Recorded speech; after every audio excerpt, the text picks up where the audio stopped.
right, everyone, welcome back to the Shardbreaker podcast. We are on episode 4, where we read through chapters 14, 15, 16, 17, 18 this week. Wait, we weren't supposed to go to 20? I think. Stop being silly. So yeah, we read through those 5 chapters. I am here with Darkness Hello. and Mythic, Hey guys, my new model. which our audio listeners will not be able to see, but It's you okay, can you guys should watch. You could watch us live on Twitch or on YouTube, both at Corrupted Midnight, which is my channels.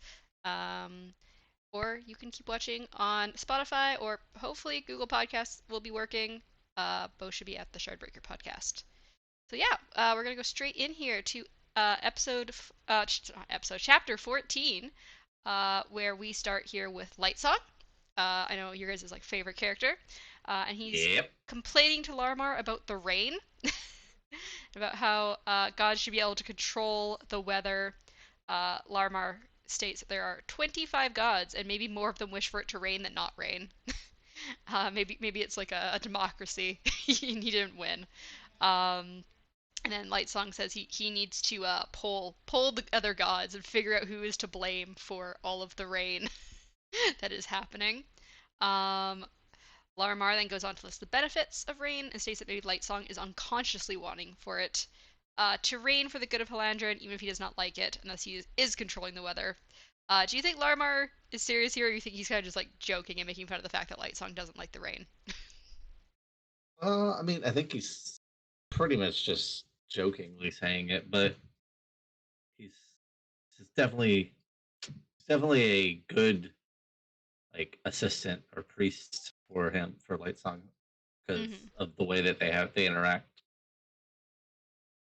So I think he's partially I'd say around like 80% jokey, Mm-hmm. but I like the fact that throughout most of that whole like argument, he makes it clear that no matter what like Tongue says, they always gonna believe that um you know it's him subconsciously doing it or like Yeah, it's happening for a reason it's for either the him. fact Like that the other gods want it that way, or he subconsciously just wants it to rain and knows it's good for yeah.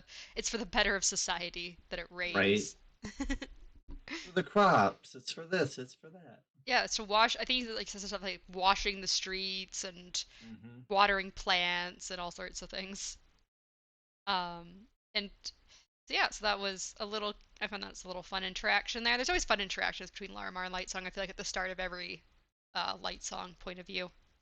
Always. And yeah, and then he's heading into the arena for the what was it, court, not court of gods, the council of gods or something to do. You, I forget what it was called. Mm-hmm. Um, you know what would be sad? hmm. If Larmor dies and then we don't get any more of those interactions. Yeah. I feel like Lightsong would just go ballistic. Like Yeah, someone I think that would goes be on a one of the murderous triggers. rampage. Yeah. But yeah, so they go into the arena, and they describe the arena a little bit. There's 4 rows of stone benches for just like the regular people of Tetlir, and then there's ornate carved stone boxes above all of the benches for the returned gods to sit in. And it's noted that Life Blesser and Mercy Star are already in their boxes by the time that Lightsong gets there. And Lightsong passes his normal box and heads for Blushweaver's box instead. He's decided to go sit with her. I think he does mention at the end of the last episode, one of the chapters, he mentioned he was going to go sit with Blushweaver during this assembly. And then as soon as he gets to his box, to her box, sorry, he blames Larimar or says Larimar, sorry, blamed Blushweaver for the rain, which Larimar, I don't think is very happy about being called out like that in front of Blushweaver. He like flushes. But Blushweaver does go along with it, states she likes the rain.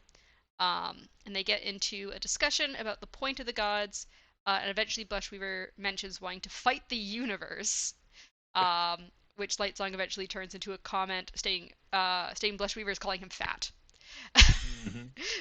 Yeah, because I guess he's the universe, and if he's the universe, then he must be very fat. So what do you feel like this conversation kind of tells you about Blushweaver's personality? Go ahead, Darkness. Uh, I think she's just honestly, she has her like serious moments, you know, and like obviously her dislikable moments. But I feel like she's just like chilly, you know, when it comes to uh, how do I say this? People she wants, you know what I mean? So like she's trying to obviously get on his good side in some sort of way, you know, like not push him Mm. too much and just like try and get along with him. Mhm. Yeah, like that sort of like manipulative person, you know, but it's like subtle. Yeah. Yeah. I mean, I kind of agree. I still think she's a word that we shall not say. I kind of like her though, cause she's I kind don't of know. funny. I just think she has this ulterior motive, and that's all she is like focused on, and Yeah. like I feel like she's trying to play into the whole act of Light Song, but Mhm. like Uh-huh. not actually you know uh, enjoying it. Yeah. All right. And then we get into some more conversations with them, which Lightsong mentions getting a headache, which seems to be a running joke. You can't Instead get a of headache. yeah, Blusher's like you can't get headaches. Seems to be just a running joke where all the time Lightsong's talking about all these uh less godly, I guess, ailments that he could get, and everyone's like, no, you can't. That's not a thing. Stop it.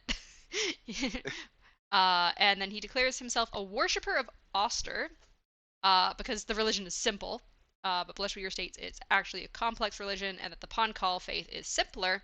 And Lightsong seems surprised that they have their own religion, as he says they're basically just Halandran, which we'll also bring up later, because Siri also kind of, later on, which we'll get into later, is kind of just like, aren't they just the same as the Halandran people? Which they're not. Apparently, that's just a common misconception, and people need to stop just associating them. The same thing, I guess. They're like, stop it. We're our own people.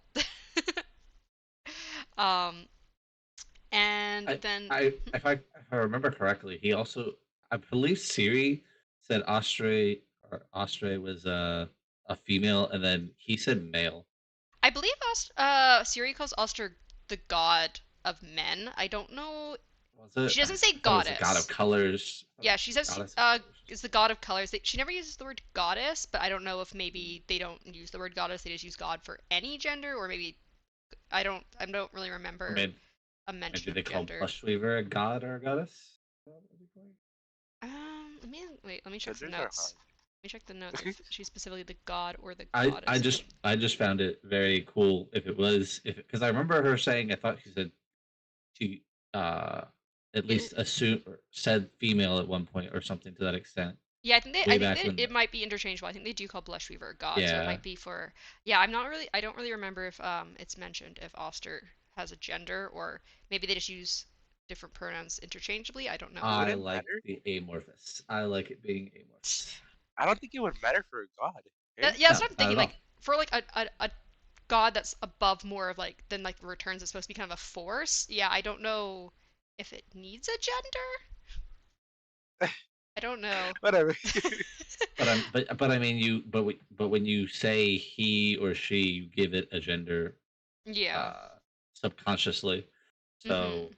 it's what I was thinking is like it's really cool to have it be both genders, but like either person could just be like, oh, I want it to be a her today, or I want him to be a him today. Yeah, I've no idea. I'm I not sure like if we'll get into I that or like not. I like the fluid into it. Mhm. I mean, I don't know personally. I feel like it'd be weird for a god to be a specific gender. It feels like they should be technically both I or mean, neither. Or in all all. technicality, they pretty much show all of the gods of the court as different genders. Like, Yeah, I mean, I guess yeah, I was thinking more of like upper like gods, like above what like yeah, you would. Because Halandra's kind of unique, where like you actually can like physically see and go up to the gods. Whereas I think mhm, like it sounds like every other religion Well, outside of Halandran probably have like those like an unseeable like what we would consider gods like in our world. true. you're talking about I'm a god. You can visit me. You're gonna be a Yep. god now, darkness. Unfortunately, darkness, you can't be a god. Gods don't get sick. What if I'm faking it? Yeah, maybe you're All right, faking lights it. on. All right. Well, yeah, we'll get into that stuff later.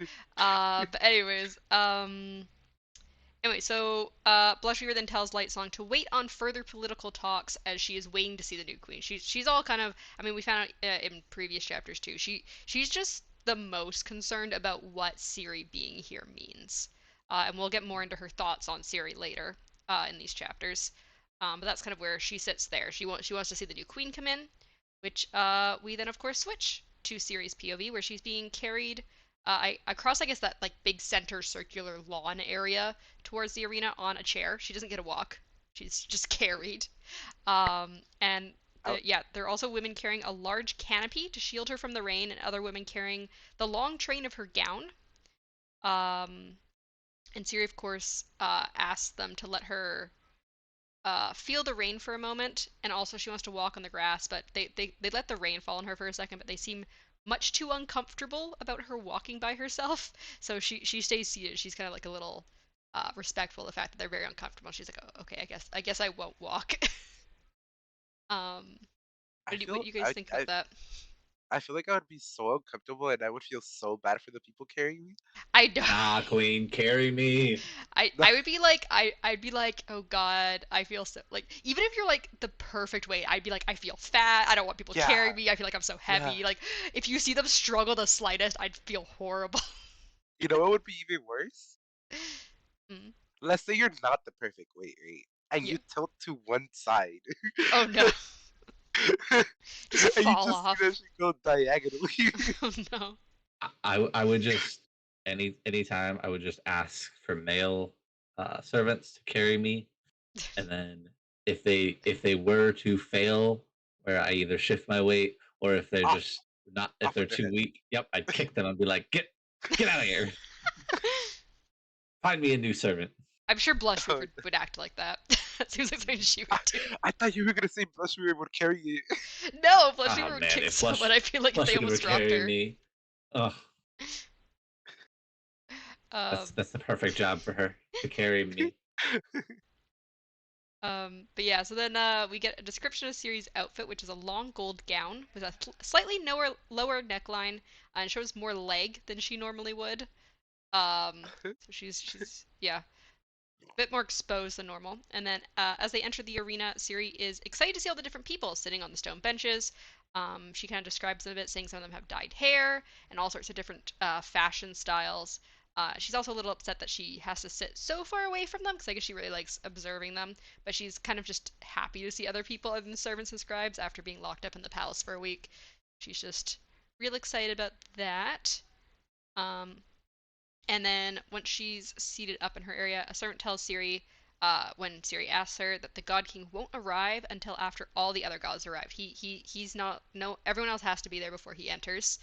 And it's also known that there are about 50 different boxes for the gods, even though there's currently only 25 gods. And then a shirtless male god walks past Ciri at one point and nods to her in respect. And then Ciri notes they are still waiting on 4 to 5 gods, and that Bluefingers and Meteor think the gods were going to be a lot more punctual than they are. So my first question there is, why do you think they have so many boxes for gods? There's like pretty much double the amount of boxes that there are gods. Because there were more gods before at some point. I mean, I feel like I feel like maybe they make more boxes pretty much instead of just being like, oh, you can fill this god's box now since they're no longer here. Mm. Just like, oh, well, this box is the god that died a while back. We're not gonna let nobody else can touch it, but it's just gonna be here. that that hurts my brain architecturally. Like, The whole buildings hurt my brain architecturally. yeah, The fact Why? that you So can have hallways, you can have a hallway, and then just rooms stacked upon rooms upon rooms upon rooms, and I'm just like, yeah, like, doesn't make So I'm sense. kind of I'm the way I picture this place is like a big circular building, like the Coliseum, but obviously yeah, not as grand in scale. And like the upper part is almost like how in like theaters or opera houses you'd have like those like balcony seats. I Yep. picture like just the whole upper level is just like these stone boxes like balcony seating. And then a ways below is like some stone bleachers basically that go up only 4 levels. yeah, yeah. But would it be symmetrical or would they have like boxes periodically? Like, I'm cause assuming it'd be pretty symmetrical. that'll be so difficult with like gods dying and getting reborn and like Oh yeah, I guess like there might just be weird, odd places depending on what gods have gone recently. Unless they shuffle them around every time a new god how do either you gets shuffle rooms returned like or How do you completely dismantle and like set up a new room in seconds? Like that? they're pros, okay? They're pros at what they do. I think they're just like crab people. They're They're maybe. like crab people? they're just yeah, they're just like you know how crabs build stuff in the sand and all this. Oh my It's gosh. like extremely fast, just like little homes and shit. Yeah, it's gonna come out later that everybody in Halandrin is just a large crab. They have pincers. I mean, they do live on a beach, basically. They're right by the water. I think I skimmed over that if I didn't know That that. was way back But yeah, it was a a couple long. episodes ago where when Siri was first coming to the city, she mentioned that there's the I forget what it's called, the something sea, which is like a completely landlocked sea, but it's like the whole city is like right on the sea. What's it called again? Oh yeah. Okay, yeah. I just didn't think of it that way. The Bright Sea is what it's called. Yeah. Yeah. So it's this like landlocked gigantic sea. So it could be crab people. It could be crab people. Yeah, You never know. they can all just be crab people. Yeah. So we then move to Vivenna's point of view. As Oh, she is entering the court of gods with Parlin. And with the amount of breasts she has, they were basically barely even looked at, just waved in because she seems so important with all the breasts she has that they don't even look at her, and Parlin just assumed to be like her assistant or whatever. Um, and then it's described that Vivenna can instinctively tell how many breasts each person has. I can apparently even tell if someone is sick, which I guess kind of goes back to the whole Awakener doctor that basically violated Siri back earlier in previous chapters. So I guess he could tell if, oh, she's in good health. Yeah, that's just the thing you could tell if you have breasts. Um, and then apparently, very few people she sees entering have more breasts than her. As more than sorry, I just when I said it like that, I thought back to last episode when Mythic and Darkness. You guys both kept saying that it sounded like I was saying breasts, not breaths. you wanna you Uh wanna huh. look Yep. at No. No worries. No. I No. Don't do it, just darkness. Don't do it. gonna gonna move on from that. Just came to my mind for a second there. Sh- Uh, She'll see it after the podcast, like oh every no! Other time. Wait! uh, What are you putting here in Discord? Oh my gosh. Anyways, um, and so apparently most of the people who have more than one have just 50 breasts for the first heightening. And so, God, A you're lot of just breasts. destroying me. I can't stop laughing now. And some have more than 200, which is the second heightening. Uh, and apparently, Vivenna mentions feeling dirty and perverse, particularly because of how beautiful all of the colors around them are. And because of her so breath. Yeah. yeah, with all the she feels dirty first because she has multiple A hundreds lot of of breasts. breasts. Yeah, great. So anyways, as they enter, Parlin mentions that the lawn would be a good place to graze sheep. Um, Vivenna is like, no, I doubt that's what they would do. And he's like, what about goats? Goats then? He's he's he's Very. he really thinks this would be a great field for like grazing animals. It's perfect lawn. Anyways, so I just thought that was something funny to mention. And they walk amongst the people to the assembly area, and Vivenna notes that no matter how modest, immodest, colorful, or dull the clothing you wear is, it's impossible to stand out in Touch Layer, just because everyone has such different fashion styles. And then here, Parlin also comments on the palaces, each just being one color, and Vivenna tries to explain that there are actually many different shades that only look like one color to someone without the ability to see perfect hues. And I think she kind of just like this. It's not worth it. Like he's not gonna get it. But she's like taken in by like how beautifully like done up these palaces are and like the different shades of colors. So yeah, what do you think about the differences that Parlin and Vivenna see in Tetalier? I mean, thoughts about that? Darkness. Uh, I just find it amusing how different their brain works. Yeah, yeah, that was kind of my thoughts too. It's just kind of amusing how they see things so differently. Because one seems so like on the edge, like, oh my god, what's happening? You know, like new place and everything. And then the other one's like, oh, new place. Huh. You know? Like different Yeah, approaches, but they're also coming from the same place. So I definitely think that it's really unique in that way. Cool to see characters that are more unique.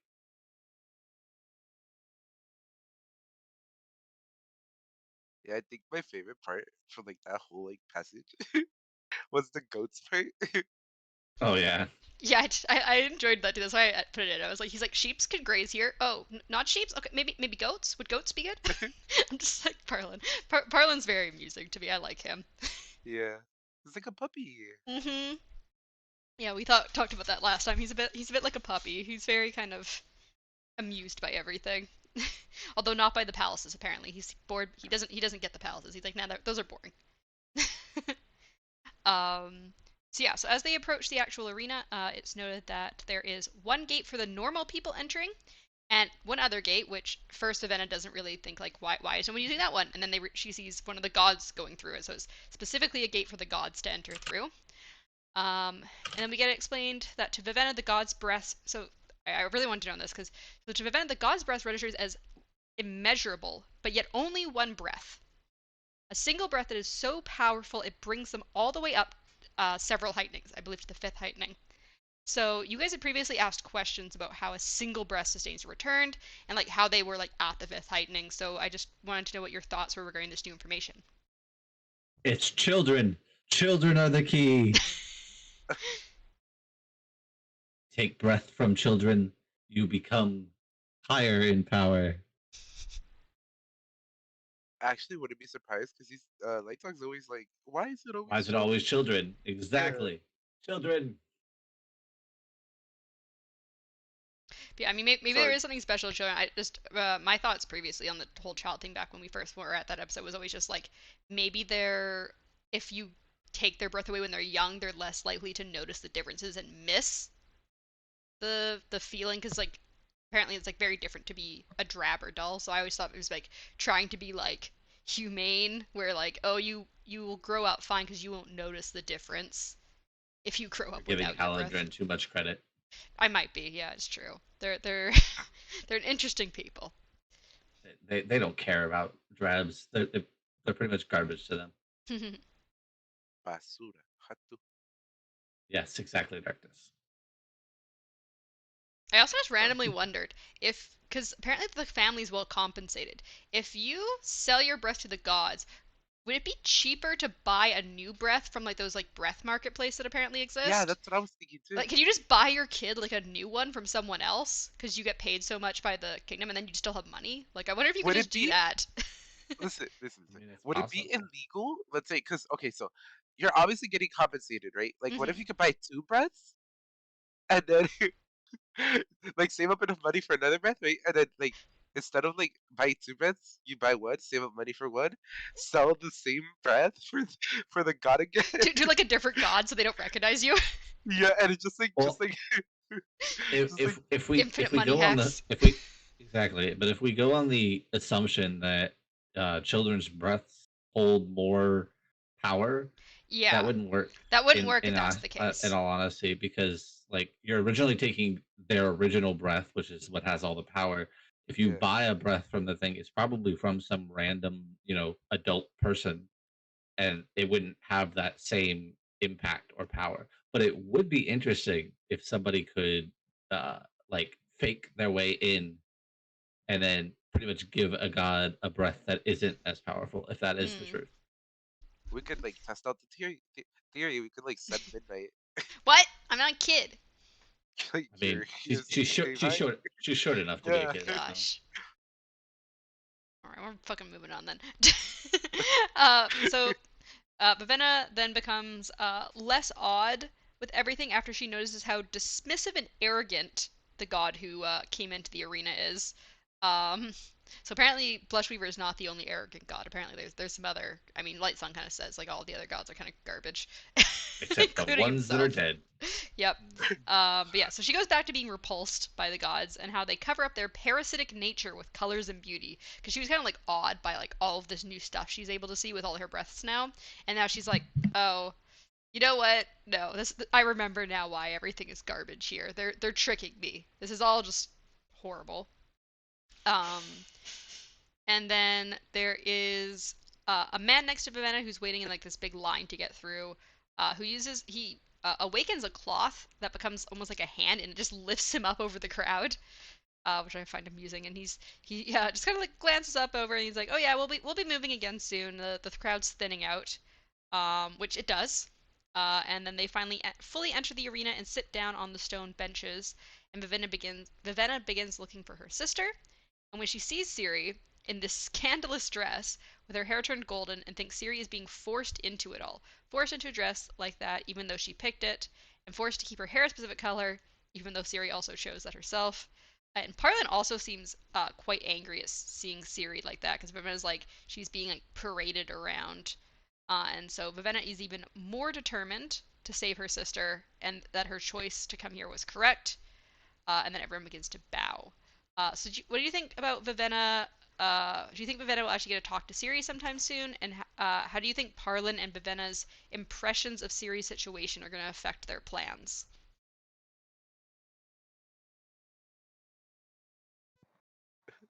I think you want to take this one first. Sure. I think at some point she's going to end up seeing, uh, like they're gonna see each other at some point. I have this odd feeling like it's gonna be like she's going to attempt to like somehow storm the palace and then get caught, and Ciri's gonna see her in passing as she's being like carted away or something. Mm. Um, but and then it'll be more like the reverse of Ciri trying to get her sister out instead of the other way around. You think it's going to be like a big switch up where now Ciri has to rescue her sister? Yeah. Just I it's weird, but I feel like what's his name again? Parlin? Parlin. Yeah, I feel like Parlin is just he's way too naive, and he's going to like something's gonna happen, where either he gets like Caught. injured or caught, or like even possibly worse, and it's gonna set a whole chain reaction down. No, not the puppy. I know, Well, I but mean, he it's he is just too kind of naive. naive. He is naive, but like we've seen like I think we see later in one of the later chapters and also in previous chapters, he has really good like instincts when it comes to potentially bad situations. Like he quickly goes on defense when something's wrong, and like he's got like a knife on him, I think, and stuff. And like he's used to being out kind of like in the wilderness defending himself. So although he might be naive to like, oh, the marketplace is like overwhelming and beautiful and like, oh, I'm gonna buy this hat and stuff, like I think if there was like a fight or some sort of like situation like that, I think he might be more capable than he otherwise seems. The man walked outside of a restaurant, and two mercenaries walked in to talk to the woman he was supposedly guarding. Okay, fair. They could have been assassins. I mean, they could have been. As I said, though, they didn't take her out of the restaurant. I think if they had tried to attack her or take her out of the restaurant, besides just talking to her, he may have done something. We don't I know. mean, it depends on how like I guess open the restaurant is. If you walk outside of a restaurant and then two people are just at a table, you wouldn't know they were there. So she could have been killed at the table, and then what? He's just gonna look inside and be like, "Oh, she's dead." I see. Like I don't know. It could just be the way that it was written out. It like he might have been actually there. Like if this was a real life situation, he might have been like there watching and eyeing her as making sure that she stayed okay. Hmm. But like it never expressly said that he Yeah. was like vigilant about things. Yeah, we don't necessarily know. We just know that he does kind of like drop into like defensive postures or something quickly Oh sometimes. yeah, yeah, where he crawled into wherever the heck that one of the place was. Um, yeah. uh, Sorry, did you have any other thoughts, Darkness? repeat the question again. It's just about um if you think of Avena and Parlin's impressions of Ciri's situation are going to affect like their plans, because like Ciri chose to change Uh, her hair color and she kind of chose the dress, yeah, and they're like, oh no, they've made her do these things. We're like, yeah. So they're forcing her into all this stuff. I have a theory of what's gonna happen, but I can't really say anything because we're not at that part yet, Okay, and we, it's we can one of hold my it for favorite later. parts. Yeah, we can hold it for later. Yeah. That's fine. Make sure I'll you write just it down. Remind yourself. Yeah, put it in the Discord so you don't forget. I'm not gonna forget this part. Okay. Oh, It's okay, my good. favorite Okay, part. All right. Anyway, so good. we quickly before the end of the chapter switch back to Ciri's point of view, and she sees all the people below bowing, and even the gods getting to their knees. She's confused at first until her dress and the bowl next to her burst with color, and a servant kind of like says to her, "Vessel behind you," and she's like tugging on Ciri's sleeve. Which I mean, as we kind of said before, like it's nice that the servants will actually talk to her a little bit, and like they seem. I feel like they're getting friendlier with her. It's kind of a nice little thing to see because I know they were very much like won't speak, will barely look at her kind of thing at the very start when she first came here. And then I think we might as well just go straight into chapter 15, uh, Next. which is, yeah, we continue with Ciri exactly where she was. And she's kind of awed by the God King and how his white clothing is split into a prism uh, due to his biochroma aura. She also notes that although he has reigned for several decades, he looks to only be around 20 years old. It's also mentioned that Susebron's face is controlled and expressionless, like Vivenna generally will do. And the servant that tugs on her sleeves more, and Ciri eventually drops to her knees, like the rest of the gods. So I'm curious what you guys think about Susebron's age. Do you think he aged slower, or his breaths just make him look younger? Like, what do you think about his age? Oh, well, he's definitely got a lot of breasts, right? Yes. Yeah, we So find that out later, but yeah. yeah, before in previous chapters, they discussed that like lifespans do get extended if you have a lot of breasts. So I'm assuming since he has that like large amount of breasts, it definitely like extends his lifespan, right? Mm-hmm. Do you think he's Like probably just like this aging is this slower? yeah, this is all assuming that this is an actual person. Yes, again. Okay, so I think that on that topic, I do think that this is the real Susebron now. And mm. I don't remember if it was in this one or if it's like later in this chapter, but she does make a comment about it, about the fact that he seemed different than when she had seen him inside the chamber. I don't know Yeah. if I know that specifically, but I do kind of remember. I don't know. Yeah, I don't know if it's in this chapter or in It a was I'm pretty further sure it was chapter. this chapter at the beginning where he popped up, no? Yeah, it might That's have what I been was in thinking, here. but that's what I was thinking. But like, I remember her making. I specifically remember her making the comment that he seemed different in some way Just quickly than trying when to. she had met him in the thing, Well, and I to was be like, fair, to be fair, they were in like darkness. So yes, but if his chroma just makes the colors pop like they are, like because it states that like the white on the bowl was like shining and all of this, like if it makes it pop, it would, I feel like it should do the same when they're in the room, and that gets very concrete later, is why I yeah, was like, yeah, is why I was like, okay, now I really think he was messing with her and putting a uh wow, I can't remember. I'm gonna keep calling them zombies because I never remember their name, Lifeless. but lifeless. lifeless. Yeah. I need to try it down. Um, it makes it concretes it for me that it was a lifeless in some Mm, way, that he was testing her and maybe watching from some different area, because like it does also state, I believe, later that he can remove whatever from people, like the words or whatever from them. So maybe he could also give words and then like a specific thing, like, you know, do this until whatever time. hmm Also, just to know, Okay. I was reading the. Sorry, I was just quickly looking at the start of chapter Uh 15 again. I don't see, at least not in this section, her specifically saying he seemed different, but she does say she is kind of awed by him and just kind of says like, this man was a god. How could she not have seen it? How could she have possibly have treated him as she had? She felt like a fool. So like she feels a lot more odd and like different about him, seeing him in like broad daylight like this. She doesn't necessarily say that she specifically um he doesn't necessarily look different, just that she now that she can see him, she's very much more odd. But definitely, like, they do always say that in the nighttime he's like shadowed in the corner. So definitely it might be she's more odd now because she is seeing the real God King now, and she just hasn't maybe caught on if that is the case. Mhm. Um, so Mythic Mythic made me think of the fact that uh just like awakeners and like returns in general affect the area around them mhm, uncontrollably. Like they can't Yeah, control it. Right? yeah, They're gonna affect the area around them, like shift colors, make it more vibrant, all that stuff. yes. It regardless of it being in the darkness and it would have done him that being for the her god Well, king, he dresses. he he's gonna does. have to do that. There Right? are mentions of, yes, her dresses do become more vibrant when she enters the room. She does mention that in previous Did chapters. Okay. she? Did she? Yes, she mentions that it's I couldn't more remember that. so now because he's wearing white, whereas he's wearing black before. No, no, no. I meant before though. Yeah, no, but in When previous she chapters when walked she in the room, comes, her yeah, she Yeah, does walk in she the room did and wear it white, right? does. And yeah, it did the same thing. did it? Uh, Yes, yeah, I'm it pretty sure does. it did the same I It thing. couldn't does. remember Like Her that. the white rainbow Okay. thing.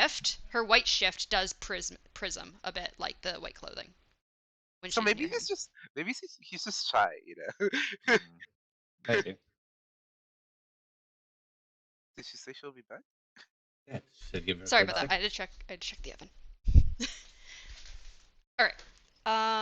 So yeah. So yeah. After that, we can talk more about what the God King is because we do get more Mhm. interaction with him. I think in the final Later. chapter. Yeah. Yeah.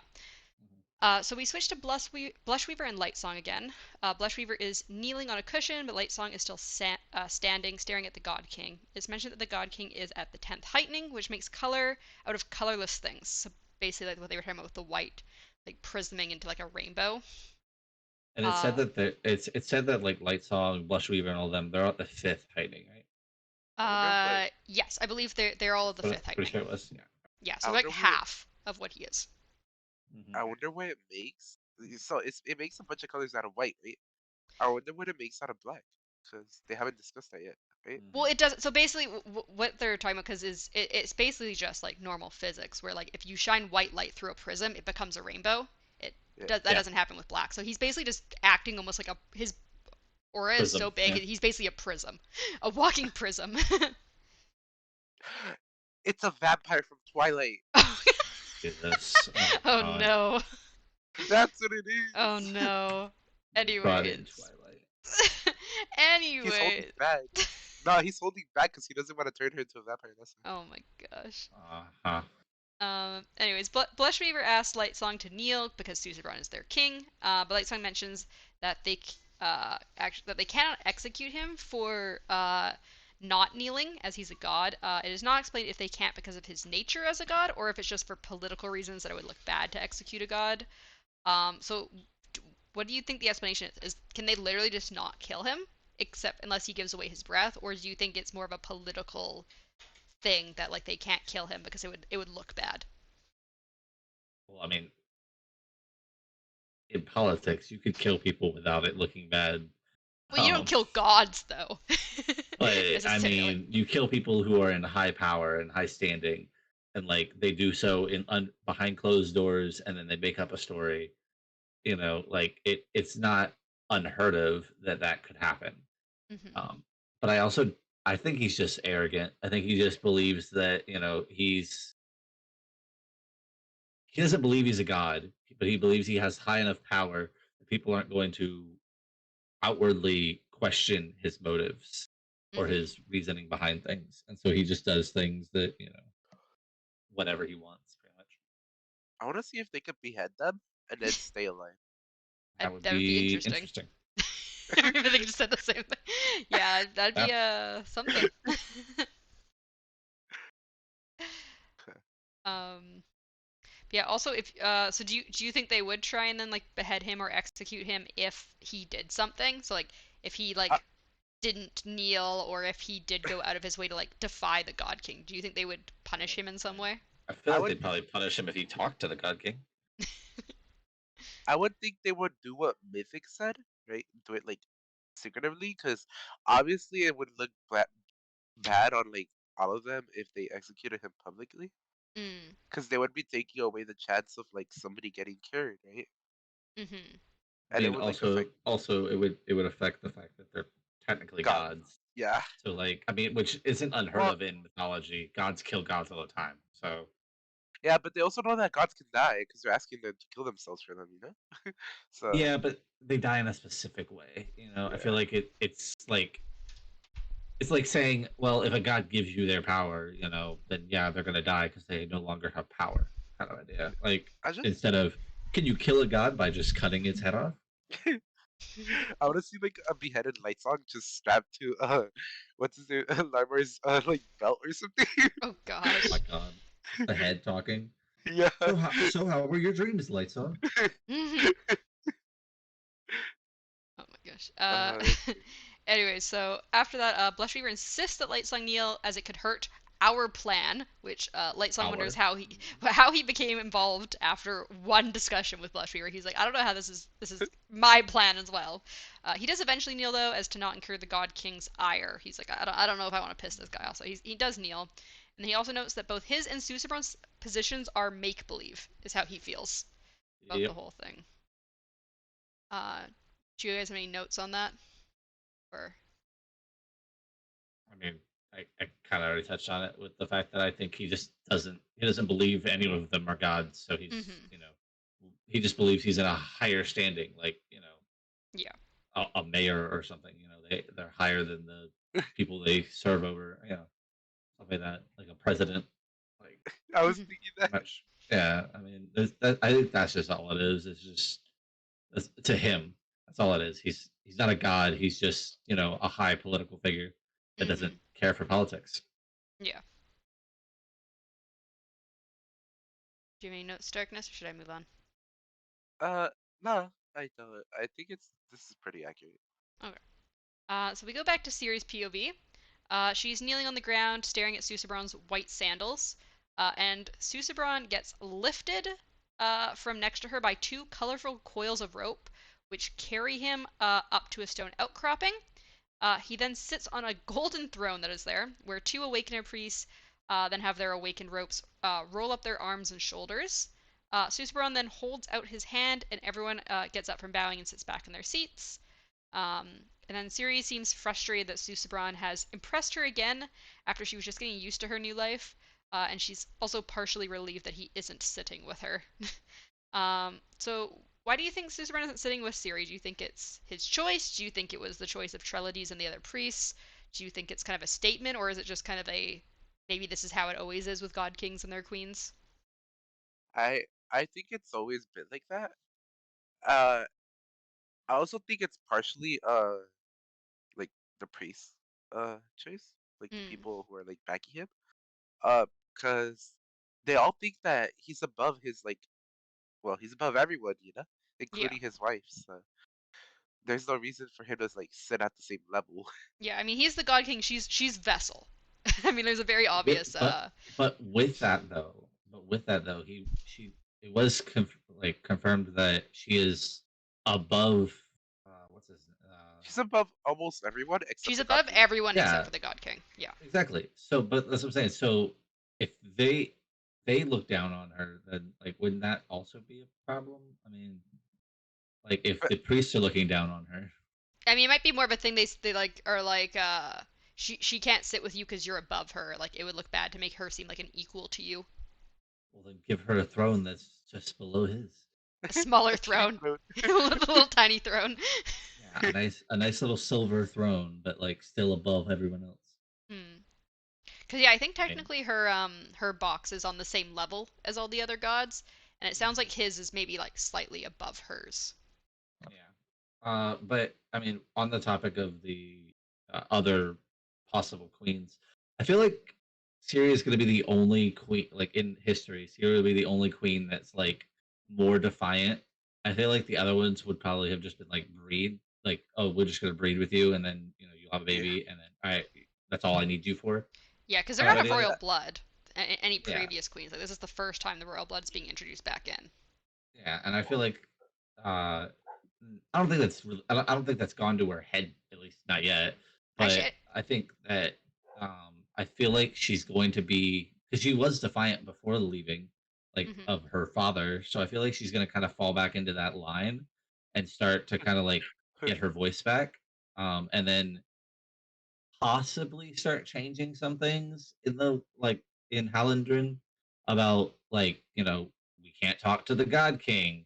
Well, I can kind of idea, stuff like that. Like she's gonna start slowly changing things Mm-hmm. by just doing it and defying people's expectations. Mm-hmm.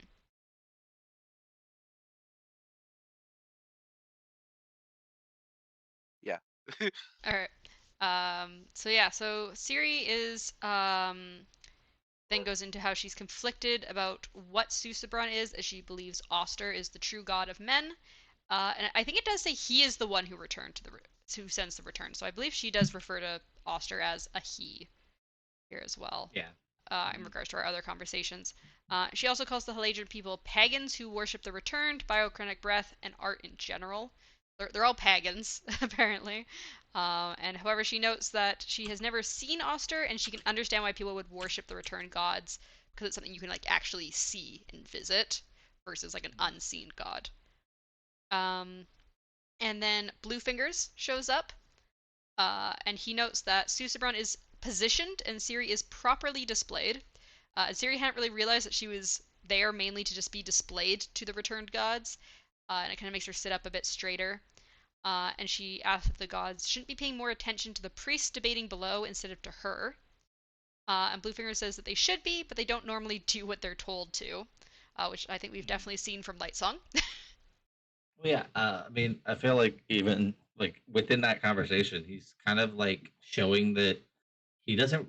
He's kind of like Lightsong. He doesn't really care about the whole like not patriarchy, theology of Well, we do learn that this. Bluefingers is not a Mhm. follower of the returned gods. He's from Yeah, which Pankal is and really Yeah. follows them, yeah. their religion.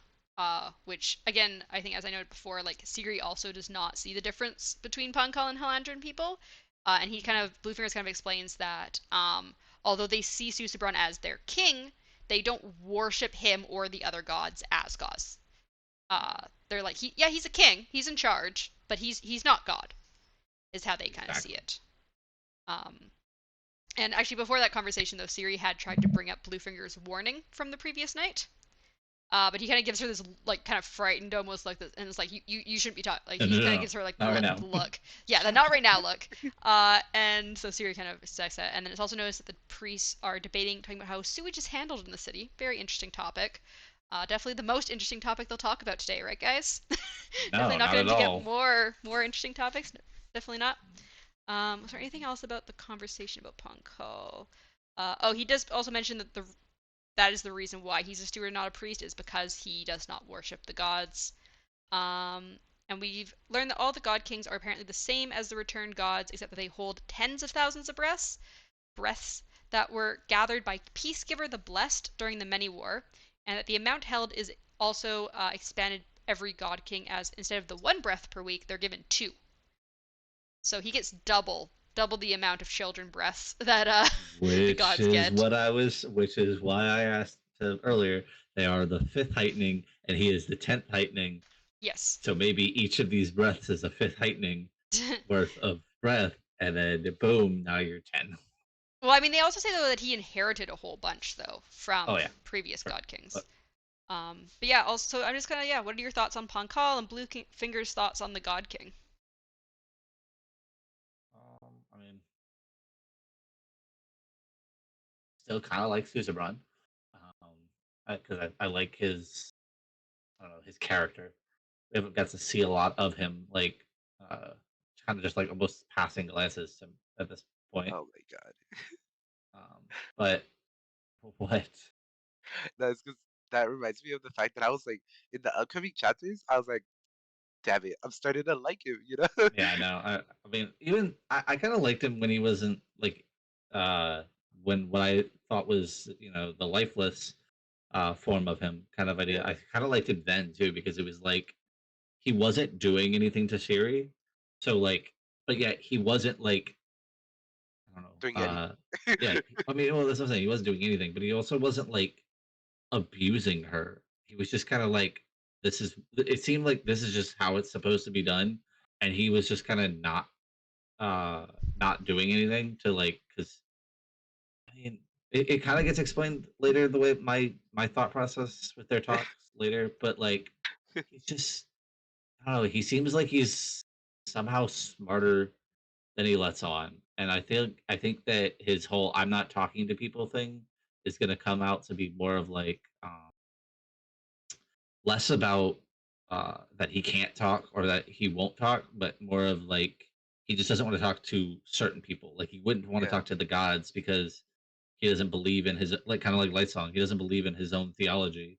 So you think I he's wonder if he he's says it. basically just very similar to Lightsong with the whole I don't believe that I am a god or Yeah, and I mean, I feel like it's more of instead of I don't believe, I think it's more of I know I'm not a god, but mm, What if he is it? I have to keep this facade up for some reason. Like they have something against, or not against, but held over him in some aspect. Like uh, where we gave you all this power, we should tell you where to put it, kind of idea. well, I mean, it might even be like Lightsong, where Lightsong, like, he doesn't believe in it, but he still does his duties because he feels responsible. Like, he's like, Mm-hmm. I've been put in this place where people do look to me, and I do want to help them and do what I'm supposed to. Oh, Hmm? Also, I oh. believe. Go Uh, ahead. Go ahead. uh, okay, I was thinking like, what if you know how Nightblood is like Mm. sentient or whatever, Mm-hmm. right? What if this is like a whole different theory, right? Ooh, Mm-hmm. But it good also ties theory. into my Vasher is the God King theory, right? Oh God. So think about it this way: what if like Vasher put enough uh like breath into like a lifeless, right?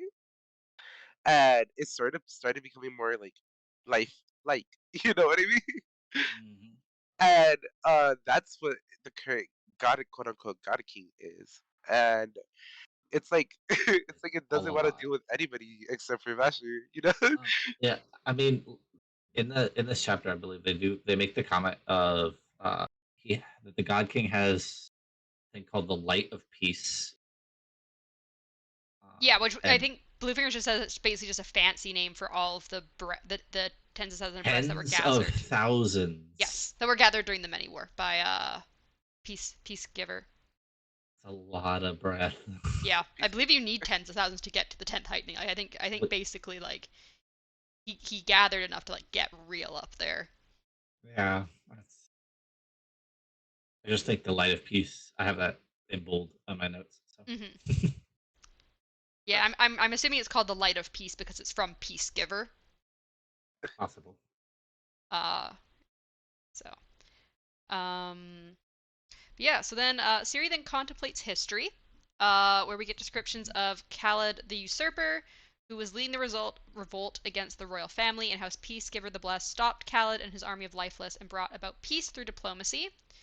And then also, but he didn't restore the royalty. He was like, no, no, no, you guys can stay up there. we're the new gods and stuff now.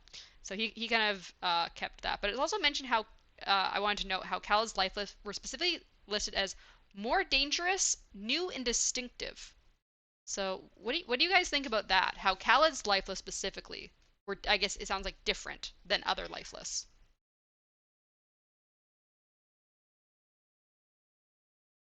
Uh, Maybe it's because lifeless are like in some way conjoined to the person that gives them commands. So maybe he's more of a ruthless person.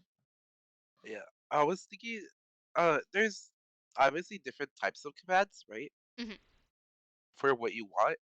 So I'm thinking like the commands they use now that we've seen so far are like passive, like they're sort of like stoic, just like chilling there, doing what they're supposed to do. Yeah, I mean, I think But Lightsong if says Oh, at the start that he wait. specifically gave a non-violent commands. yeah, so I I'm have assuming I have a theory, All right, a well new theory. let's let Darkness finish first. Go ahead, darkness.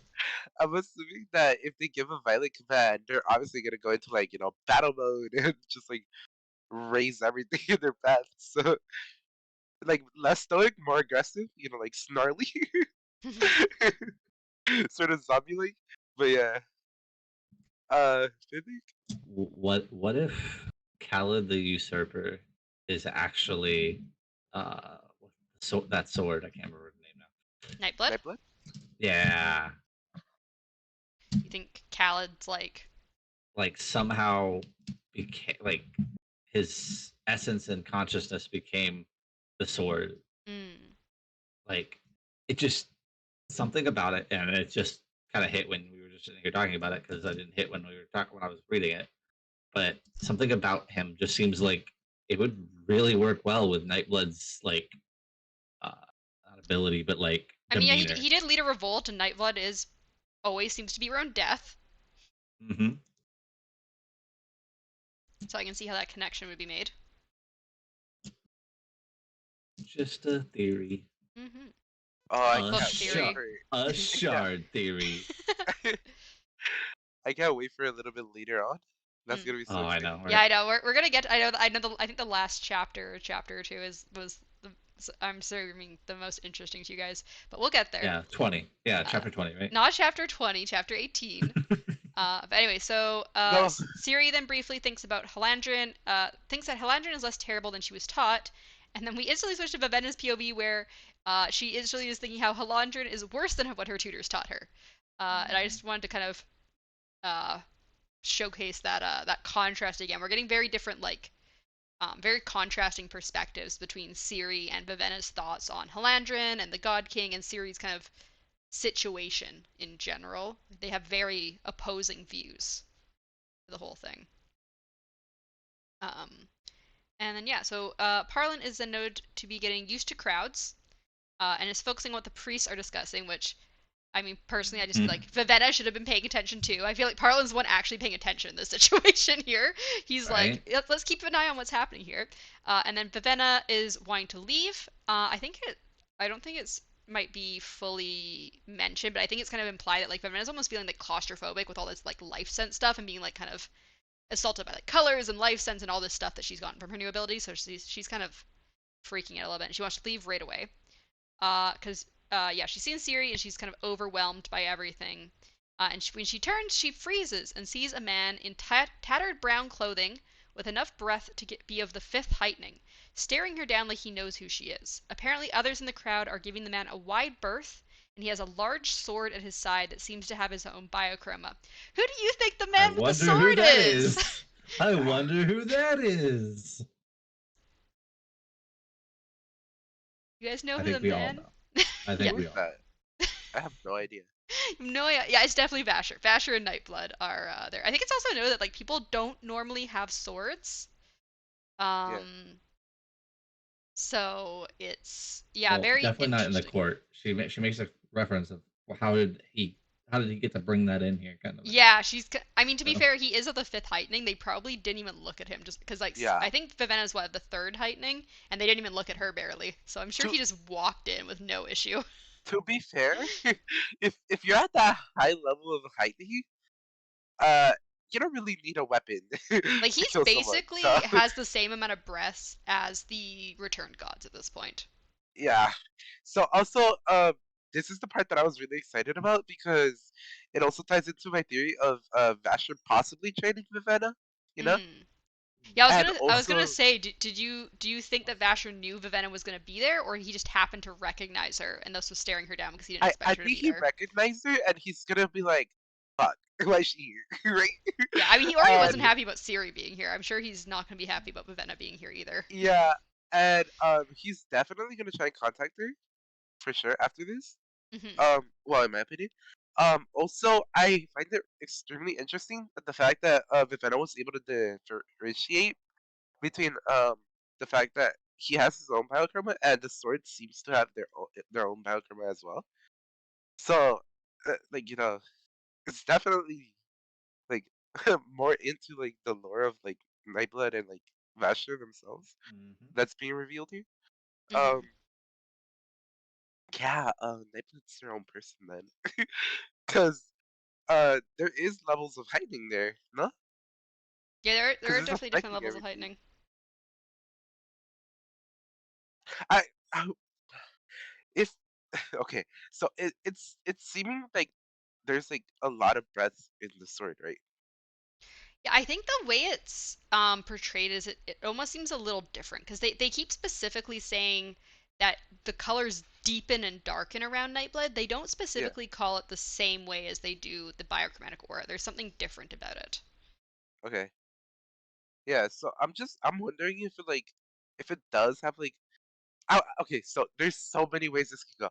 So I'm wondering if you put enough like press into something, can it reach something similar to like a heightening, right? Mm-hmm. Or like it can affect the surroundings in a similar way as if like you had enough press to do it yourself, right? Mm-hmm. Um, or if like I don't know, maybe it just sucks breaths from everyone it kills. Yeah, we don't know. We don't know exactly what's happening with Nightblood yet. Mythic, do you also think that Vasher's gonna seek out Vivenna again later on? Uh, Something to that extent. I feel like it's either he's going to train her or he's going to like. Slaughter her. I'm joking. Nah, I don't know about slaughter her, but like protect her. At some point, Mm. like even if she doesn't know it, like kind of. I mean, it'd be really hard for him to sneak around, but even if like she doesn't know that he's actually just there to protect her, Mm-hmm. he's going to be like assisting her in some way. What if Basher is the cook from the Mab? No, I don't think no. Vasher is Mab. Why not? That'd be great. I miss her. I know. Or what if he's her mother?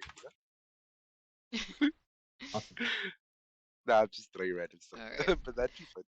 So, we end this chapter with Vivenna, as I said, was trying to leave, and Parlin stops her, being like, "Don't you want to listen to what the priests were saying? It seems like they're about to declare war." And she's like, "Wait, what?" Yeah. That's kind of where that chapter ends. There is just like Vivenna was not, as I said, like Parlin really, he was the one actually paying attention to this whole thing. He was Which actually is like, weird. he's like the competent one in this situation at the moment. Which, yeah, I feel like wasn't really what you guys were expecting, probably. But yeah, he was paying attention. It's good. It's good to have Parlon there. And then we move into chapter 16 with Light Song again. Uh, and there is currently a priest. He notes how there's a priest for Stillmark, whose colors are blue and gold, talking to, I believe, one of Blushweaver's priests, and he's kind of being like, military action is not justifiable. It seems like Stillmark is a traditionalist. He apparently goes, just fights and says no to like pretty much any proposal that is put up there. I believe, Uh, I believe it and said he was the god. He was the priest of the god Non Rova or something. no, I believe so. I believe that's the name of the priest. Oh, is that the Uh, priest's name? that's the Okay, priest's name, and he is a priest for Stillmark. But we don't get like his title. We just get told that the I name of got the you. god. Um, and so yeah, apparently Stillmark, I would think they say has been around for about as long as Blushweaver, and he's considered well respected, and, or I think actually he's been around longer than Blushweaver, they say, and so he's considered well respected and wise. And yeah, he apparently goes after, says no to most proposals that are put up. I guess apparently no matter what. And yeah, so Blushweaver's priest is there arguing against him, stating that of course they need to go to war. And so they're apparently arguing back and forth. And Lightsong notes that Blushweaver has gained a lot of sympathizers on her to her Uh-huh. side. And I think she notes that so is the other side, but she's done better. Uh, they talk about how she definitely put people that are like more sympathetic towards her side of Yeah, the that's what story. that's what I was mean by So sympathizers. There's a lot of yeah. sympathizers for her. I think like in the So audience or something, and she says that the other side also did, but she did better than them yeah, at it. yeah, like gathering her own people to do stuff, right? Yeah, because I think that like the Yeah. audience is like reacting and stuff um to this argument between the priests. They're just holding up panels. They're like, yay, they. And then yeah, we learn through this that the gods are apparently subdivided into groups that are responsible for certain areas of governing. Um, I think they say like there's like civic duties and other sorts of things that they're all divided up into. And Lightsong notes that war has never been specifically mentioned before, although talks of Idris have been frequent. But he says that it seems the arguments are getting closer to that topic than before. Like they're getting quite close to being like, yeah, we want war.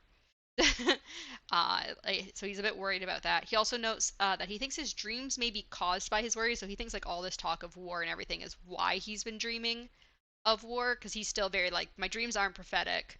Uh, they're just like a manifestation of my stress, which I think is what normal dreams can sometimes be as well. Um, so he's kind of thinking along that line.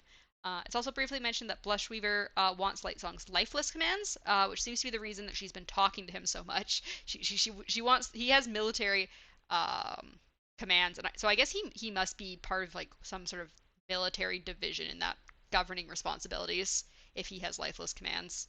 And Lightsong kind of just says he'll happily give her his commands as long as he doesn't have to do anything. And so she's basically like, so you'll do nothing then. He's like, that's something. Right? So do you think Blushweaver would have tried to talk to Lightsong or get him on her side if he didn't have lifeless commands? Or do you think she would have just like No, ignored him? no, she wouldn't, because she makes the comment, and I have it in my thing as italicized. Of course, I need your commands, Lightsong. Why else would I go to the trouble to get you up here? You are a very difficult person to manipulate, you Yep. know. This made me hate her even more. She only wants him for his military, basically. Yeah. Go ahead, So Dirk. I want to go back a little tiny bit, right? Mhm. Just to the dream part. Yeah, the The dreams. dreams part. Right? So he thinks that it's been caused by stress, right? Yeah. Uh, that's not possible because I'm pretty sure that would also count as like a sort of like mental thing, like headaches and stuff, right? Mhm.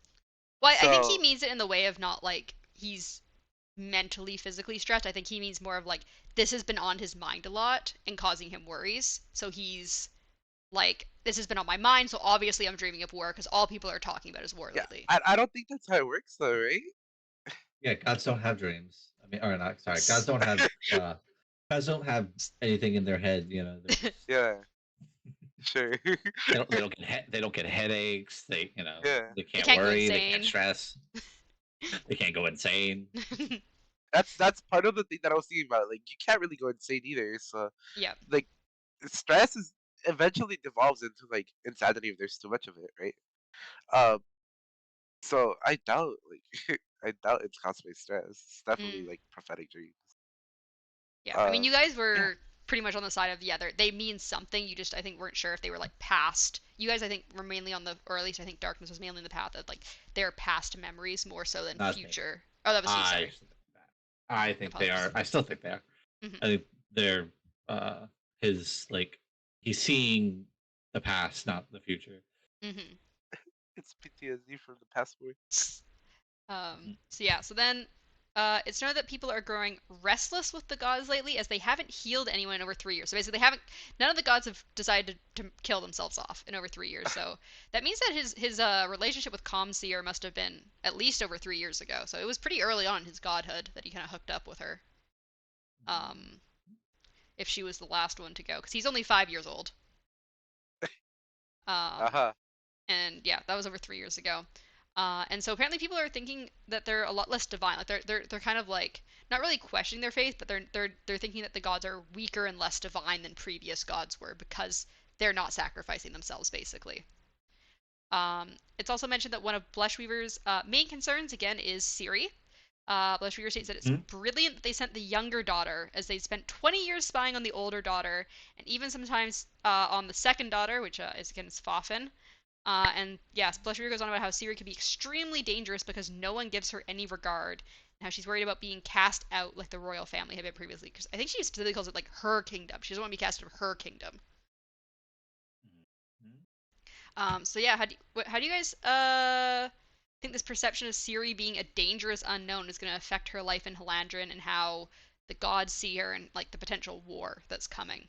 Because they I obviously think are she's going scared. to change things. She's going to be the breaker of the war. She is the Warbreaker. I don't think she's gonna be the Warbreaker. Who do you think is going to be Warbreaker then? Vivenna. I think Vivanna is going to be the Warbreaker. I feel like she's gonna get enough press to just like obliterate people. Yeah, she's just gonna smash watermelons with those breasts. Oh my Oh gosh. my god. Oh my god. But yeah, because Yeah. of these talks though, Lightsong decides that before he's gonna judge her, he's gonna go talk to Ciri, which I think Oh yeah. Mythic was very excited about. He'd been wanting Lightsong Yep. and Ciri to like Yep. meet up finally. So yeah, Lightsong's like, and I think Blusher was like, "What the fuck are you doing? Like, what are you Yep. doing, Lightsong?" And yeah, he's just like, "I'm just gonna go for a stroll." And so Just like he don't mess goes it up. Yep. So he goes over, and we switch back to Siri's point of view before he gets over there. And she's very concerned regarding the priests are what the priests are discussing. So she tries to ask the servants. She's like, "What are they talking about? What is happening?" And the one servant doesn't want to say anything. The other one like runs away and basically comes back with Trelades, whom Siri states that she doesn't like speaking with. I don't think either of them like speaking with each other, honestly. I don't think they're fans of each other in any regard. And Trelades states that the priests are discussing whether or not to invade the rebel province. And Siri's kind of like, Mhm. "What the fuck? You guys are the rebels." And he kind of like Yep. seems upset about that, and she concedes that she can see how maybe like their side sees it differently, but she's like, "The fuck, you guys are the rebels. You cast us out of our fucking kingdom. You guys rebelled against us, and we had to run away." Which I feel I kind of see that side more. Like I can see how like if you were royalty, the people rebel up. They're the rebels technically. I'm kind of more on that Yep. side. But I mean, in the same vein, though, I think rebellion can be on either side. Yeah, Like, and I think if you get rebelled against and get pushed out of your, respective place, then try to come back to, get it again. You're well, now they never tried rebelling to as come well. back though. I don't think is the whole Now, point but is she's made before is they're like we're not gonna try and come back. You didn't want us back, so we're just hanging out in our own kingdom up here. yeah, we'll just be our own thing. Don't touch us, and we won't touch you. And then Yeah, and Halandrin seems And then pretty everyone. pretty set that they really think the Idrins have just been plotting this whole time, wanting to come take their throne they back. have. Have you met the father? He sent the wrong daughter. And we'll get into He's more about that plotting. stuff later. He's plotting. Um, but yeah, so um, where was it? Uh, yeah, so she did it differently. Trilides then brings up that an heir needs to be provided as quickly as possible and states that people are doubting, yeah, this That's part, doubting whether Siri is trying to get this completed. And it revealed that people have been watching Siri to see if Siri is working on producing an heir, which makes her feel quite disturbed and embarrassed, which, yeah. And Trellis states that Siri should somehow charm Susebron, even though she isn't allowed to really touch or talk to him, and that once there's stability in Halandrin, they can keep her homeland safe. So he's kind of like blackmailing her, like, fucking get on with it, and maybe we'll help you. And so, yeah, how do you feel about the fact that the servants, or potentially even Trelades specifically, have been watching? Although we learn from a later chapter that they've technically been listening, not watching specifically. Her and Susebron every night. So, I mean, we did know that there were servants on the other side of that one door that he goes through. So they've apparently probably just been keeping their ears to the door the whole time, listening to hear if things are happening. So what do you think about that?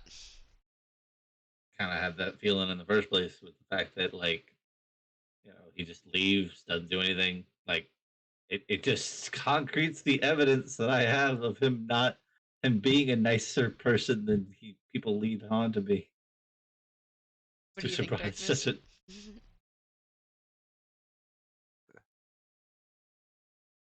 yeah, darkness. What do you think? I'm just. I don't know if I could perform after that. Oh That's a man, I, little. I didn't invite him in, so Oh Oh, gosh.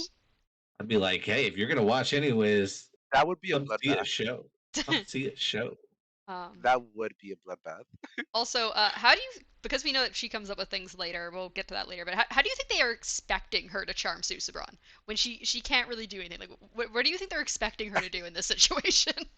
Okay, so I would say something, but I'm trying to keep it a little, uh, What? This not isn't a P. too. This isn't a PG podcast. Is it not? I do I have mean, it explicit have you listed on the. have you yeah, have you read the book?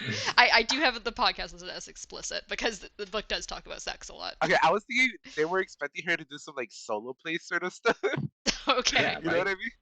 I mean? But here's the thing, though, right? Darkness. How is she supposed to do some solo play stuff if she has to prostrate herself in front of him until he knocks?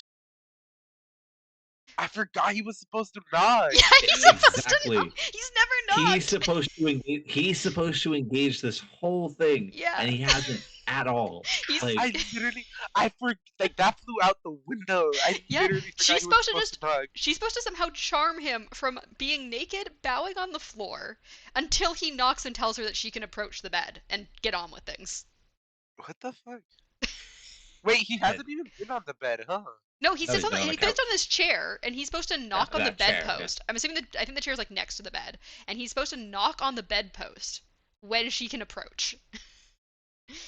And it's been like six or 7 nights, and he's never once knocked on this bedpost. He just sits there and stares at her for like He also hours. doesn't sleep. Well, he might sleep afterwards. I mean, he eventually leaves, and then she sleeps, and I guess maybe he sleeps or something, or maybe he doesn't sleep. I don't think he sleeps. I mean, the other returns sleep. I don't think he sleeps. I don't think he sleeps. Yeah, I mean, he's different, right? He's stillborn. I don't think he sleeps Hmm. that's kind of. because he's definitely not sleeping with her. So Uh-huh. I mean, This, hey, who knows? Maybe he leaves and he goes to see our friend Scoot. yeah, Middle of the night. and then he sleeps. This upcoming part is so fucking funny to me. Yeah, we're gonna get into that. So yeah, so next we switch back to Light Song as he approaches Siri's seating area, and he basically just kind of goes on. I didn't really go into all of what he says, but he basically acts as he usually does. And Siri's like seems quite thrown off by the whole thing. She's like, I think pretty polite and doesn't really know how to respond to him. And he quickly realizes that he's probably the first returned god that she has met, and he's like, "Oh, this is probably a bad first impression, but I'm just gonna be myself because I can't be anything else." And yeah, he continues talking and trying to figure out whether Siri's actually not very comfortable or knowledgeable, or if she's just acting. He can't really tell. He's like, she's either like has no idea what's going on, or she's a really good actress. And so yeah, just as Lightfang feels that he isn't getting anywhere with her, she has one of her outbursts, and she's just like, "What are you doing?" She calls Lightsong the god of jesters, which we learn Yeah, that when there she says there's is. somebody else Yeah, there's actually a different god of. There's the of god of jokes. laughter. Yeah, No, of yeah, laughter. laughter, laughter. That's Named it. Yeah. Mirthgiver, who is apparently even more poorly suited for his given job than Lightsong is. So yeah, it makes you kind of question how they give people these roles, like Lightsong the Brave, Blushweaver the Beautiful, or the Honest, and like Mirthgiver, the God of Laughter. Like, if he's not well suited, Lightsong's not well suited. Like, are they just randomly assigning these roles to people? Um, Anyway, so Lightsong then realizes that Siri is likely. He kind of realizes like I don't think she's being like dishonest or acting. He's like she'd have to be an amazing actress to like be going through with this, and he's just like she's probably part of a bunch of plans that she's not been told about, and he kind of like is worried about her. And just before he leaves, he whispers to her, "Don't let them get to you, child." So yeah, what do you think about Lightsong and Siri's interactions here? Go ahead, darkness. uh, well, I think okay.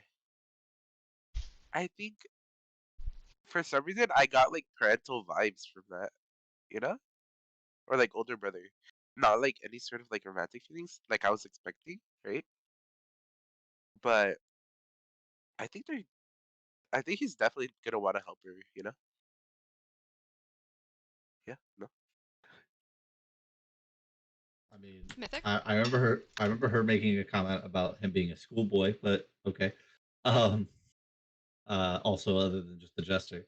To be fair, he is like fairly older, so Yeah. But also, did I feel like he said something before? About.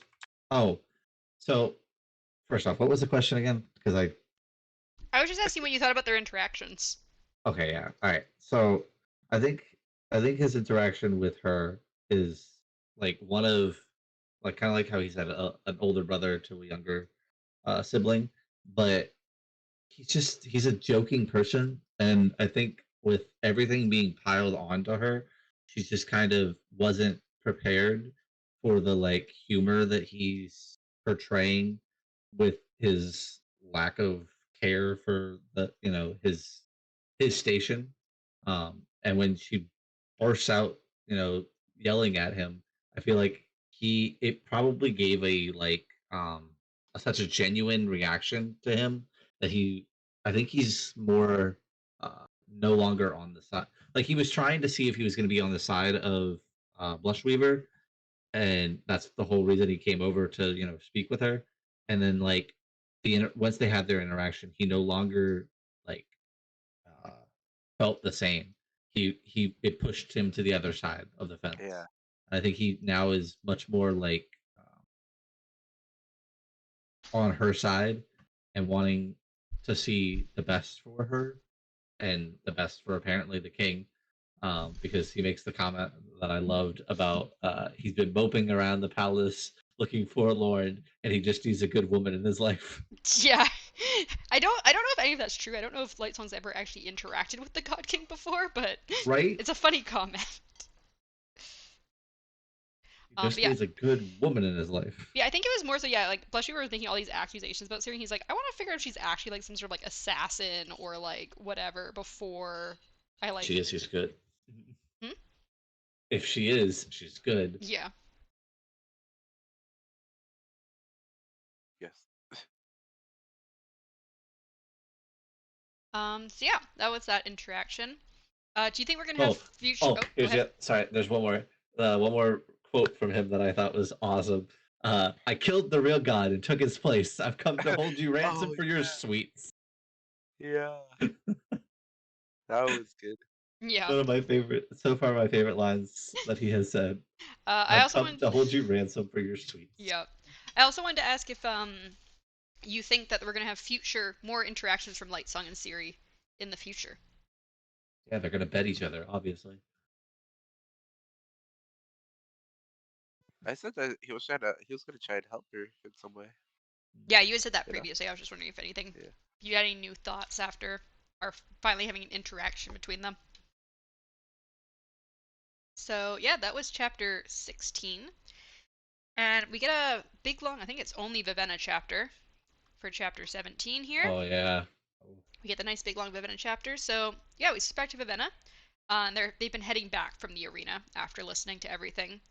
And because of all the discussions at the arena, she's basically wondering. She's like, I kind of more believe my father about how the war seems pretty inevitable. Like they were talking a lot about potential war and everything. I have to cough 1 second. Just muted myself for that.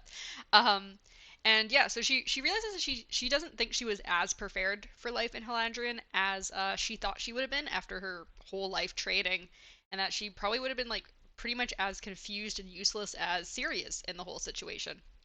She's like, I was not prepared to be the God King's bride. After all, like this political situation is way farther along than I thought it was going to be. Um, and yeah, and then they eventually arrive at Lamex's house.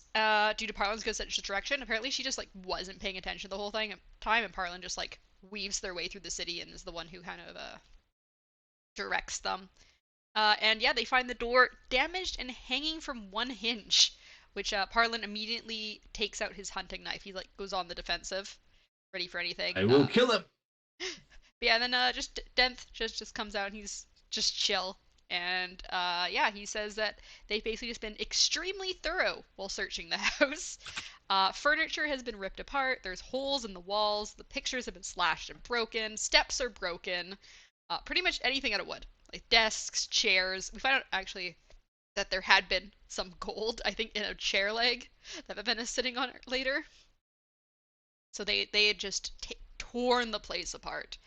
And they Tenth and Tonkfa joke that splinters are the worst part of being a mercenary, but I think they seem to make that joke about everything. Everything is the worst part about being a mercenary to them.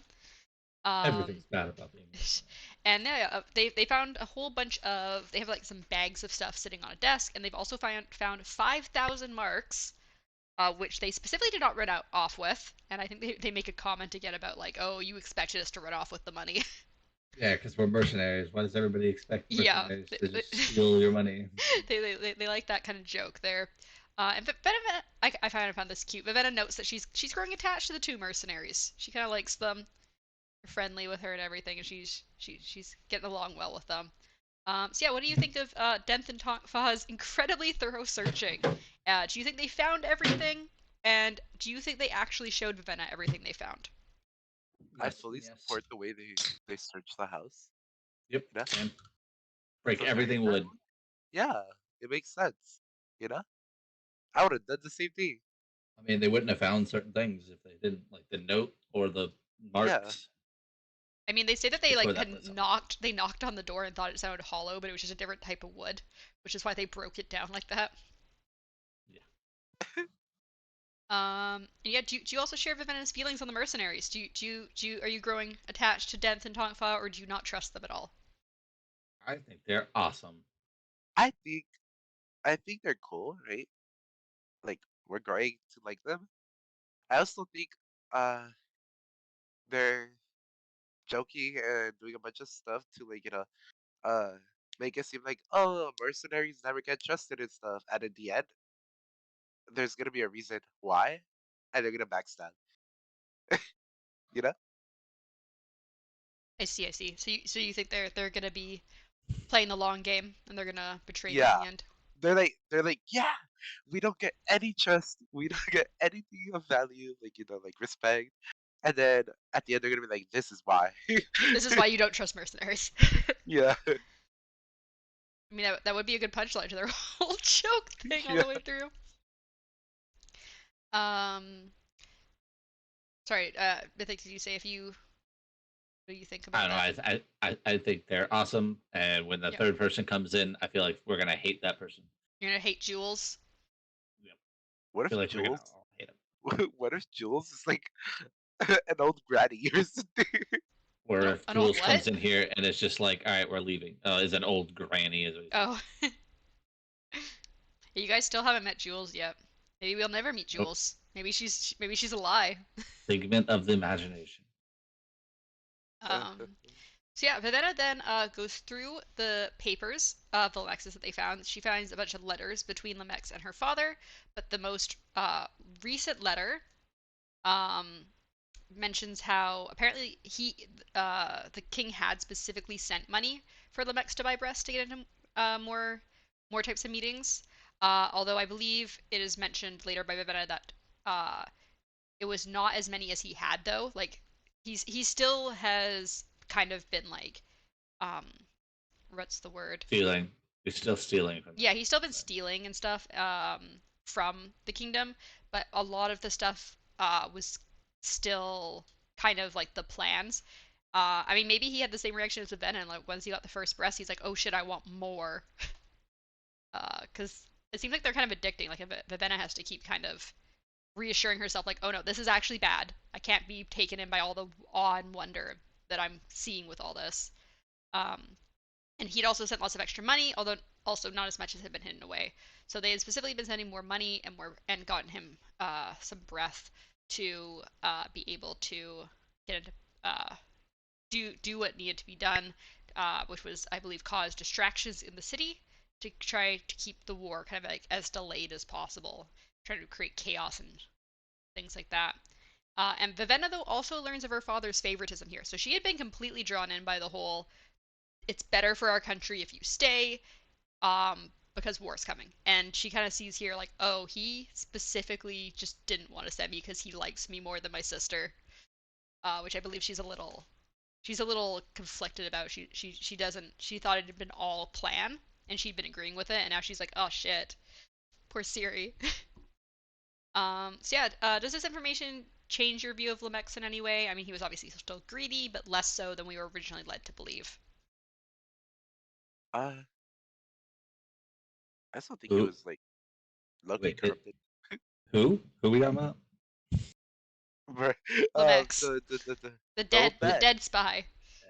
I know who we're talking about. I'm making a joke. Oh, Who? okay. That man? What person? I don't know who that is. Like, he's so irrelevant. All he did was give her power. That's all he was here for. No, I think I kind of made the comment earlier before last podcast that I think he got the power because he needed to get into these parties and stuff like that, and then like obviously power is going to corrupt you in some shape or form, and you're going to look to find ways or reasons to want more. And a great reason for wanting more would be that maybe there are parties that you can't hit until you hit certain heightenings, or obviously you couldn't go to the court without having a specific amount of heightening. You know, Hmm. like. I feel like he found reasons to get more. I don't know how that works into the whole stealing from the king thing, but Well, I'm that assuming could just be I mean, maybe he wanted more breasts. I think they're expensive, so he might have been expensive, just saving up more money.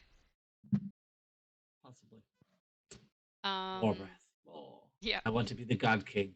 So yeah, so then we go in on Vivenna lets the mercenaries and Parlin know what she learned and that she wants to continue with the plans that Lemex had told her father he would accomplish. And she also still has saving Ciri as their number one priority. And Denth replies to that saying that with the information that she has just like provided them with, he can kind of figure out what some of those jobs they'd been doing for Lemex meant and like what they were meant to be accomplishing. And so he wants to be able to like he can help her continue with that. And he also mentions that Lemex apparently worked with Var's rebels, which Var was again the guy from the prison in the prologue that Vasher takes all of the breasts from. So apparently Yeah. Lemex was somehow uh, knew Var, which so he might have known Vasher. We don't know. I do believe in that prologue Vasher mentions that he hadn't spoken to Var in quite a few years, so they might not have known each other, but there's kind of a connection there.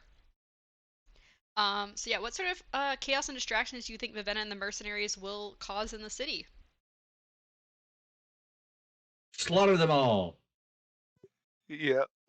Like, Imagine. no, I don't know. Like I said, I think they're gonna get Vivenna's gonna get caught, or Parlin's gonna get caught. Somebody in that group is gonna get caught, and they're gonna have to do like a whole rescue thing. And that's the whole way they're gonna see Ciri like face to face with Vienna. But that's just my opinion on that. This What? my brain goes everywhere, so I'm just thinking about all the possibilities that could happen. A lot of possibilities. There are a lot of possibilities. What are some of the possibilities you're thinking of? Murder them all. Yeah. Well, she's definitely gonna get help, right? So I'm still going with the Vasher route, honestly. you know, Vasher's gonna pop up and just train her and stuff, Do you convince her think to use the Vasher's breath gonna and all seek her that. out, or do you think she's maybe gonna like somehow meet up with him through trying to go through No, Var's I rebels? think I think Vasher's gonna like low key stalk her, you know, and then seek her out when she needs help or whatever. And then he's gonna be How do like, you low key stalk somebody with that many breaths though? well, to be fair, he hasn't been caught, right? Since he's been jailed, so he has some way to conceal himself.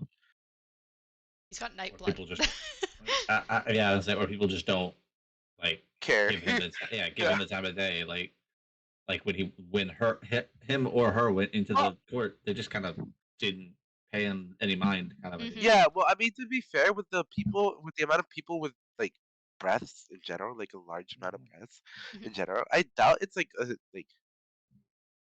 that much of a strange thing to see someone just lurking around, right? Mm-hmm.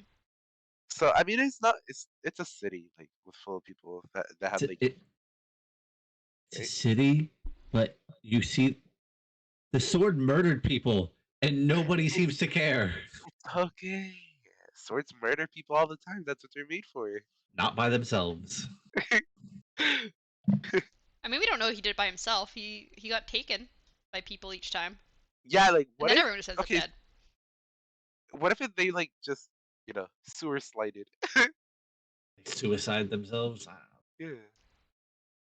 Like what if it's just like some sort of compulsion? Maybe. Also, I'm curious on your thoughts on this. I don't know if we brought it up previously, but why do you think Vasher isn't kind of nothing happens to Vasher when he's with Nightblood versus it seems everything else always things go wrong whenever Vasher's or whenever Nightblood's with anyone else. I mean, I have two theories. One of which is that Nightblood chooses to kill these people, Mm. and doesn't choose to kill Vasher because, for whatever reason, Vasher and him have a connection. Also, could be the fact that they've made a lot of comments about how Nightblood's chroma is like it darkens things instead of making them like lighter, it makes them darker. Mm-hmm. And maybe Vasher and him are like polar opposites, so they balance each other out. Mm. Okay. Yeah, I agree mostly. I do still think that Vasher had some like sort of hand in creating Nightblood, Mm-hmm. so that's why uh they're tied together like that. You know, because they seem like Nightblood seems very like loyal to him, so I'm just like, Master, you created me sort of situation. Master. Well, I think we did say, I think on the one POV outside the prologue that we've had with Vasher, I believe it was that he seemed to be like looking for Vasher's like praise or something at one point. Yeah, Yeah, yeah. always like a child. Mm-hmm. He was very childlike, and yeah, and he seemed to be like wanting to get like positive reinforcement or something from Vasher. He And was like, Vasher wasn't giving it to him. you know, You're just like Papa. Vasher just Notice me, remind him. senpai. Vasher was just like, you're a sword. You don't need sunlight. You don't need air. Shut up. And then Notice me, senpai. sulking. I would have bagged it. I would have bagged it against like a fucking wall or something. Calm down. Um, but, Uh, but yeah, so then this chapter ends with Dent saying that they need to move houses because this one is completely destroyed, and also I because wonder other why. yeah, and also because other people know of this house as like where Lemex was staying, and he's like, we should find somewhere else to live, basically. And then we're on to chapter 18, the final chapter.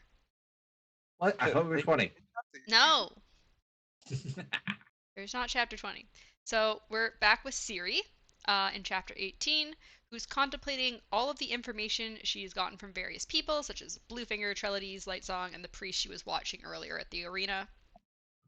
And she decides that her kind of plan going into tonight is that she's not going to strip for the God King, uh, and she thinks he's become lazy with power and just expects everyone to do everything for him. So she like saw like these ropes basically that lifted him into his throne and everything. She's like, he's just a lazy person. He's just expecting me to do all the fucking work, and he's not gonna do shit. And so Ride that God King. God. Jesus Christ.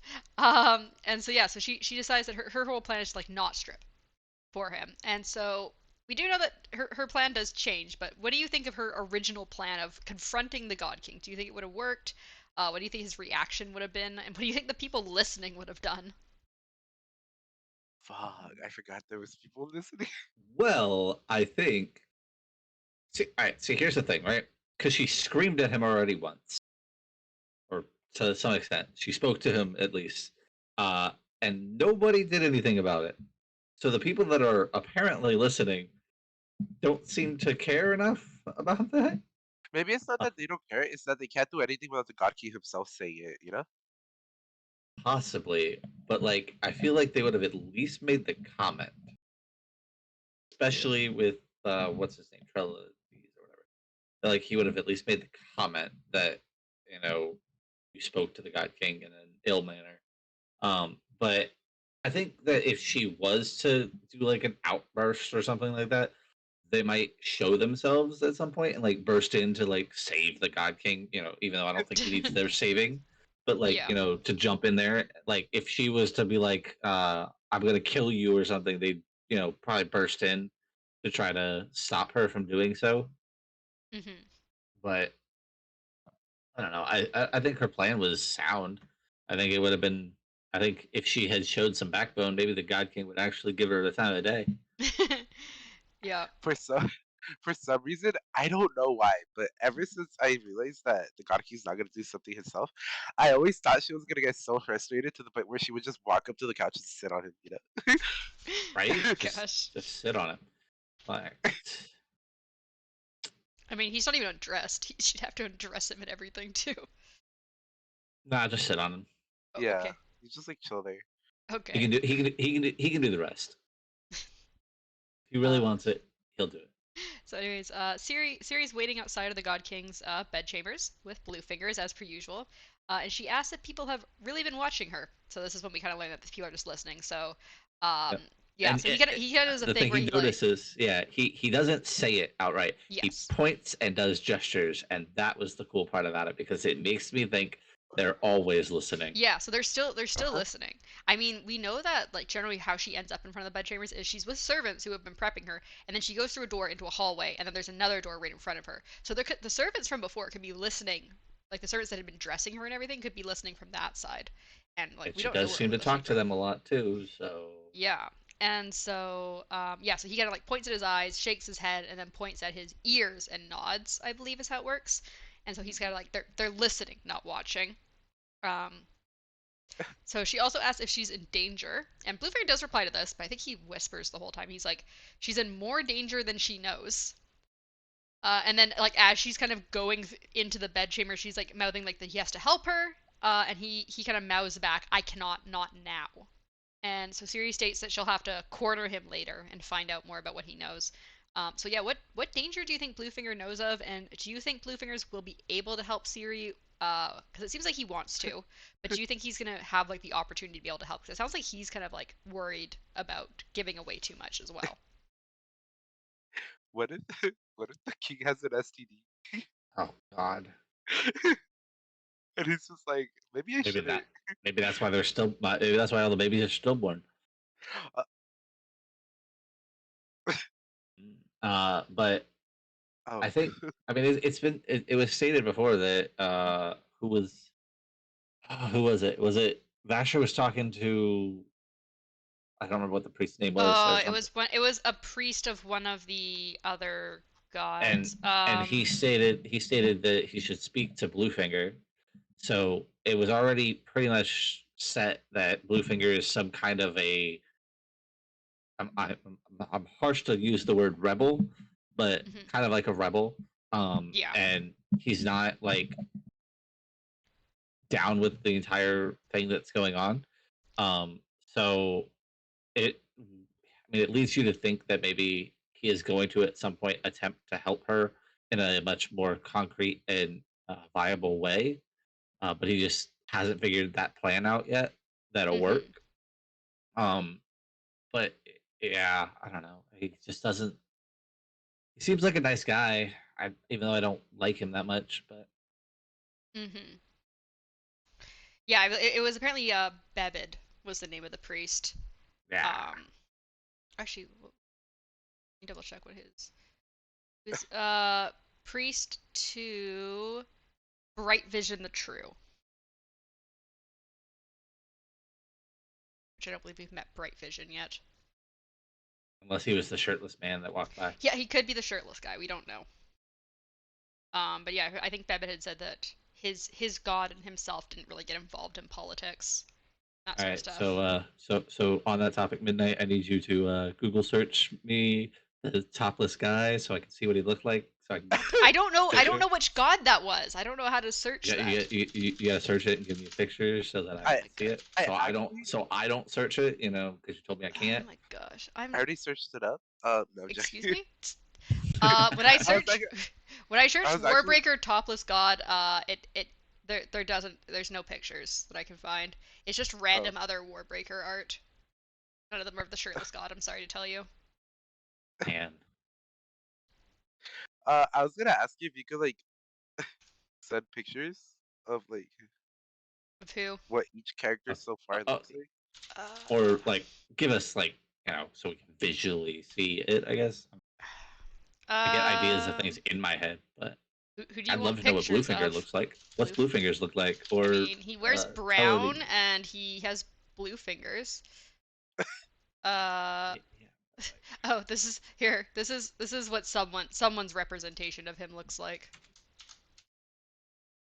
This is what someone drew for blue fingers. I don't know if this is how he's supposed to look, but that's what someone drew. I mean, hey, that works. Gives you an idea. Supposed to look He's like. old. Yeah, I think he's supposed to be older. Yeah, yeah, he was older. I thought he was younger. No, he had a younger assistant that was I'm following just him. gonna. All right. So after this, instead of reading, I'm just gonna give you a whole list of people.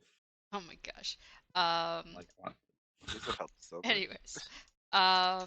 I mean, it does though. It really does though. Darkness. It does help with like being able to not only see it in your mind, but be able to see it like an actual person, Yeah, like an actual drawing of them, even if it's like not perfect to the yeah. thing. But like, Gives me an idea, you know? Yeah. yeah, I if always if I had the imagine drawing ability, I always imagine Bluefinger's not that old, but I imagine him as like someone like in his probably like 50s or 60s. Like I thought of him as in like his 30s for some reason. no, I'm pretty sure he's at least minimum 40s, if not like closer to that'd be 50s, even 60s. weirder to have him do what he did with Siri. God damn, he was 30. It's, yeah, no, I think he's supposed to be an older man. I believe that's how he's originally described. But yeah, so then Siri goes into the room. The door closes, and she contemplates what the fuck she's gonna do. She's like trying to figure it out, and she starts removing her dress, and then she starts to remove her shift, and she's like, no, I'm not gonna do that. And she takes a step forward, and the God King tenses. Mm-hmm. And Siri notices this and continues to walk forward until she's right in front of him. And then this is why I think the chair he's sitting on is right next to the bed, because first of all he needs to tap on the bedpost, but also she walks in front of him to get onto the bed. So she gets on the bed, and I find this part funny. She begins basically faking that they're doing things. She starts bouncing on the Yeah. bed and Oh moaning. wait, yeah, it's like, do you not want to say what she was No, doing? no, I was going for it. And then, yeah, she's bouncing on the bed and moaning, and apparently this goes on for quite a while. Because I think at one point, like a paragraph or two later, it says she's like sweaty and tired from all of the bouncing and moaning she'd been doing. So she's like, she does this for a while. Cause she's like, I don't know how long this stuff usually goes on for, because I've never done this before. So she kind of tries to fake it the best she can. And then yeah, when she's done, she glances over the God King, and he just looks apparently perplexed and confused. Like apparently he's less emotionless looking, and he looks, I don't remember if she said younger, or like he looks like less kind of like cold and impassive, and he just looks very very confused. That's And what that's what made me like him more. The fucking yeah, confusion is just like looking funny. and then yeah, she just shakes her head and lays down to rest. So yeah, what do you think of Ciri's trick on the people listening, so to think that she and the God King are finally consummating their marriage? How do you if feel about her plan there? if her plan works, then yeah, they've only been listening. But if they know that they still didn't do anything even after doing that, then they probably do have like some sort of like, I'm watching you sort of thing. I don't remember if it So was specifically listed, but I thought it was implied or noted somewhere that like they specifically don't watch because like you can't see the God King naked. Like it would be yeah, but like the God King could also make noise, and they're not supposed to listen to his voice. So you know, Yeah, yeah, right. I You're not supposed guess. to. Yeah, we don't know. He might talk to the person Well, he's having sex with. You know. he I mean, might do more than talk. I think they're allowed to listen to him speak. They're not allowed to talk to him directly, and he generally doesn't speak to people besides his Really? priests. I think it I thought was. Yeah, I believe I, that's what it was. Yeah. I Like, believe they were specifically I don't said think you it's can't like, oh, talk we've to him. never heard the God. Yeah, I don't think it's we've never heard the God King. It was he's He never spoken to us. you don't speak to him. He's way too above your level, kind of thing. He Yeah. only speaks to people he has to, basically. So I don't know if we don't have confirmation of like no one's I heard mean, him it's speak. it's Just that, better than yeah. it's that situation is better than some other situations I've heard of. So, So uh, I mean, we'll see if it works. yeah. And yeah, we after that, I don't know. I really liked her plan with that, just the faking. Yeah, I found that funny. And so yeah, I've been waiting on that part. I was like waiting for us to get to that part because I was like, I'm waiting for the next. I'm waiting for the next part of this chapter. yeah. So we get to Light Song's POV, and he's just laying Yeah. in bed. Apparently like well past noon and everything. I'm It's sick, Scoot. the servants are like super at easy. They like awkwardly bring him some food which he doesn't touch, and they like don't know what the fuck to do. They're like, what do we do in this situation? And he briefly notes that he dreamed of war again. Um, looks like he's going and through a breakup. yeah, and then so Larimar shows up, and Larimar basically like has everyone. He's like, leave us, please just leave us alone. And yeah, he sits on Lightsong's bedside table after moving the food that was sitting there. And before Larimar speaks, Lightsong contemplates that Larimar deserves a better god than him, and that he was very lucky with who his head priest is, because apparently, like he says, some of the other head priests are like really annoying. He doesn't seem to think Mhm. very fondly of them. He feels like he got like super lucky with having Larimar. And then yeah, he tries to convince Larimar he's sick. I think he does some fake coughing. Larimar does Yeah, not play along. but she rolled her eyes. Larimar's like, no, you can't get sick. Stop this. And Lightsong again states that he is not a god. And Larimar says he shouldn't say that, even if he doesn't believe, because others do believe in him. And then Lightsong brings up his worries of Blushweaver wanting his lifeless commands and how she'll destroy the new queen. He also admits that he isn't getting out of bed because he doesn't want to get involved in politics, and he thinks not acting would be better than ruining everything. Which Larimar asks, "What if acting would be better?" Do you agree that Larimar that Lightsong needs to be involved in act? Do you think it'd be better if he gets involved versus not being involved? Yeah, I think that even if you're not interested in something, if it's the image that people want you to put out, you should be putting it out, even if you're putting it out lacklusterly. Mm-hmm. Uh, you should be at least there at court, watching what's going on, even if you're really not paying attention. But just to for them to know that you were there, kind of idea. Mm-hmm. And, And then yeah, we get into one of my favorite parts here, yeah, uh, which I've been trying not to give away. I kept almost slipping in previous episodes. Try not to give away, but Lightsong says Larimar knows him better than that, and Larimar responds that you've always been one of the best men I've known. And you've always been. yeah, one of the best men I know. And Lightsong instantly realizes he's like, wait a second, what do you mean? And then he's like, you knew me before I became a god. Yep. And yeah, Ah, he tries to get information out. And Larimar kind of just says like, I can't give you any information. I've given you more information than I should have. Like yep. he And then refuses to Lightsong say says, it. "I could command you to do it," and then he He kind reverts of it goes back about the to the rain. whole to the Yeah, rain thing of, well, technically you could, but it wouldn't be binding because inside you don't actually want me to do it. yeah. And I think Lightsong says like, oh, that's convenient. Mm-hmm. Convenient bit of I don't remember the word for it. But anyways, yeah. Best men I have known. Yeah, one of the best men I've known. You've always been one of the best men I've known. So yeah, what are your thoughts on the fact that Larimar knew Lightsong before he was returned? I figured. Yeah, I made this comment before when he asked about his past, and Scoot said he couldn't talk to him about it, but he never said he didn't know. He just Mm-hmm. stated, "I Yeah. can't tell you about it," but like, so he knew him in his past life or whatever. Mm-hmm. And apparently Lightsong was a good man, even in his past life. We've learned that. I mean, he's a good man now, so Yeah, he's a good man. We've learned he he's wasn't lazy, but some he's a good horrible man. person. And yeah, how do you Well, think he got this position? Do you think all head priests knew their gods previously, or do you think he's like somehow wormed his way in without people knowing, or do you think like I they allowed it, but they're like you can't talk to him about anything in the past if you are his head priest? Like how do you think this all happened? I think he, I definitely think he weaseled his way in here somehow. Whether he was a priest already and then just got to that position. Like, I feel like they were friends, but like not open friends. Like nobody saw them as friends. Um, so he could like speak with him in secret or something, and then like he died one day, and when Scoot figured out that he would become a god, he weaseled his way to being the priest beside him. Mm-hmm. Do you think darkness? huh. I was thinking more along the lines of they choose the priest by choosing someone who was either was there when they died or was like really close to them and like knew them in the past, right?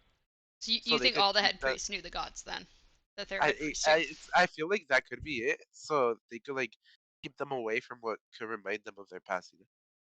Mm, so that they Like know specifically what would be able to remind them of things and what wouldn't. yeah, so like a sort of like controlled environment sort of situation. I mean, they're also in charge of taking notes of all the dreams. If the dreams are about the past and not Yeah, the future, they would be the ones who knew they would best. know. Yeah,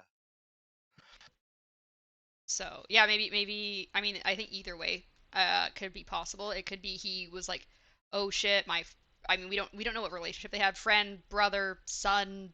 I don't know what the lover. age No, I'm difference joking. is. Lover, maybe. We don't know what their. I don't remember if it said how old Larimar is. So I don't know what the age difference is, but um, so I don't know what relation they necessarily had, but yeah, he either could have been like, I'm already in the priesthood, I want to try and get it to be his head priest, to be by this person that I really admire. Or yeah, he could have it could be something that they always do where they're like, okay, who's a really religious person who's related to this person who died, and we'll get them in there to like keep an eye on things. That's another theory actually. That maybe um whatever the way you become a returned is he was like he saw his friend die, Hmm. and so he kind of like coerced them into making him a returned. And then with that, he is now kind of like shackled with like he gave him this life, so he's kind of shackled himself to him permanently now, so I don't think that I'm he understanding. can. What's that? I don't think I'm really understanding what you're getting Okay, at. Sorry. so I'm saying I think he. So I think that like they were friends in the life before he Hmm. became a returned, and then something happened to Lightsong before when he the way he died, and Hmm. because of the way he died, Scoot or Larmar like kind of coerced whoever it is that makes them return into turning him into a return, bringing him back, and then in that same vein, because he had been the one to like coerce whoever into giving him the power to become a return. He ended up shackling himself to his friend until his friend decides to kill himself. Obviously, Mm. So, Huh. so you think someone specifically like gives them this return power? yes, I do not believe that they just gain it. Like I don't think it's just you get it. It's either that or You don't they think had it's it random? beforehand. Yeah, it's either that or they had it like Yeah, they had the power I beforehand. think one of you had made the prediction or had said that like you thought that maybe it's only people who died with a lot of breasts already that Yeah, became returned. Like if Vasher died, I feel like he would be returned. Yeah. Hmm. You know, it's kind of sad. If like Tung decides one day, he's like, you know what? Yeah, I'll kill myself for you. You know?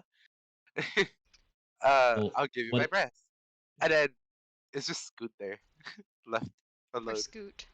Well, what if something happens to Scoot later down the road, right? Like Scoot gets an illness or whatever, Oh, you're right. What if he does decide to give and it him? yeah, and he decides to give it to Scoot. I Like mean, he might. that's what I'm seeing coming up. You know what I'm saying? Do you They're think something's that gonna happen to close. Larimar and Lightsong's gonna Yeah. give Like his I feel like his thing to Larimar? exactly. Gonna I be feel like, like take my breath. something's gonna happen. Yeah, I feel like he's gonna get like Larmar's gonna get attacked or be gravely injured, and uh, being a good guy that he is, he's gonna give him his breath so that Mm. his life can be saved, pretty much. He's gonna be like, elope with the king, run away.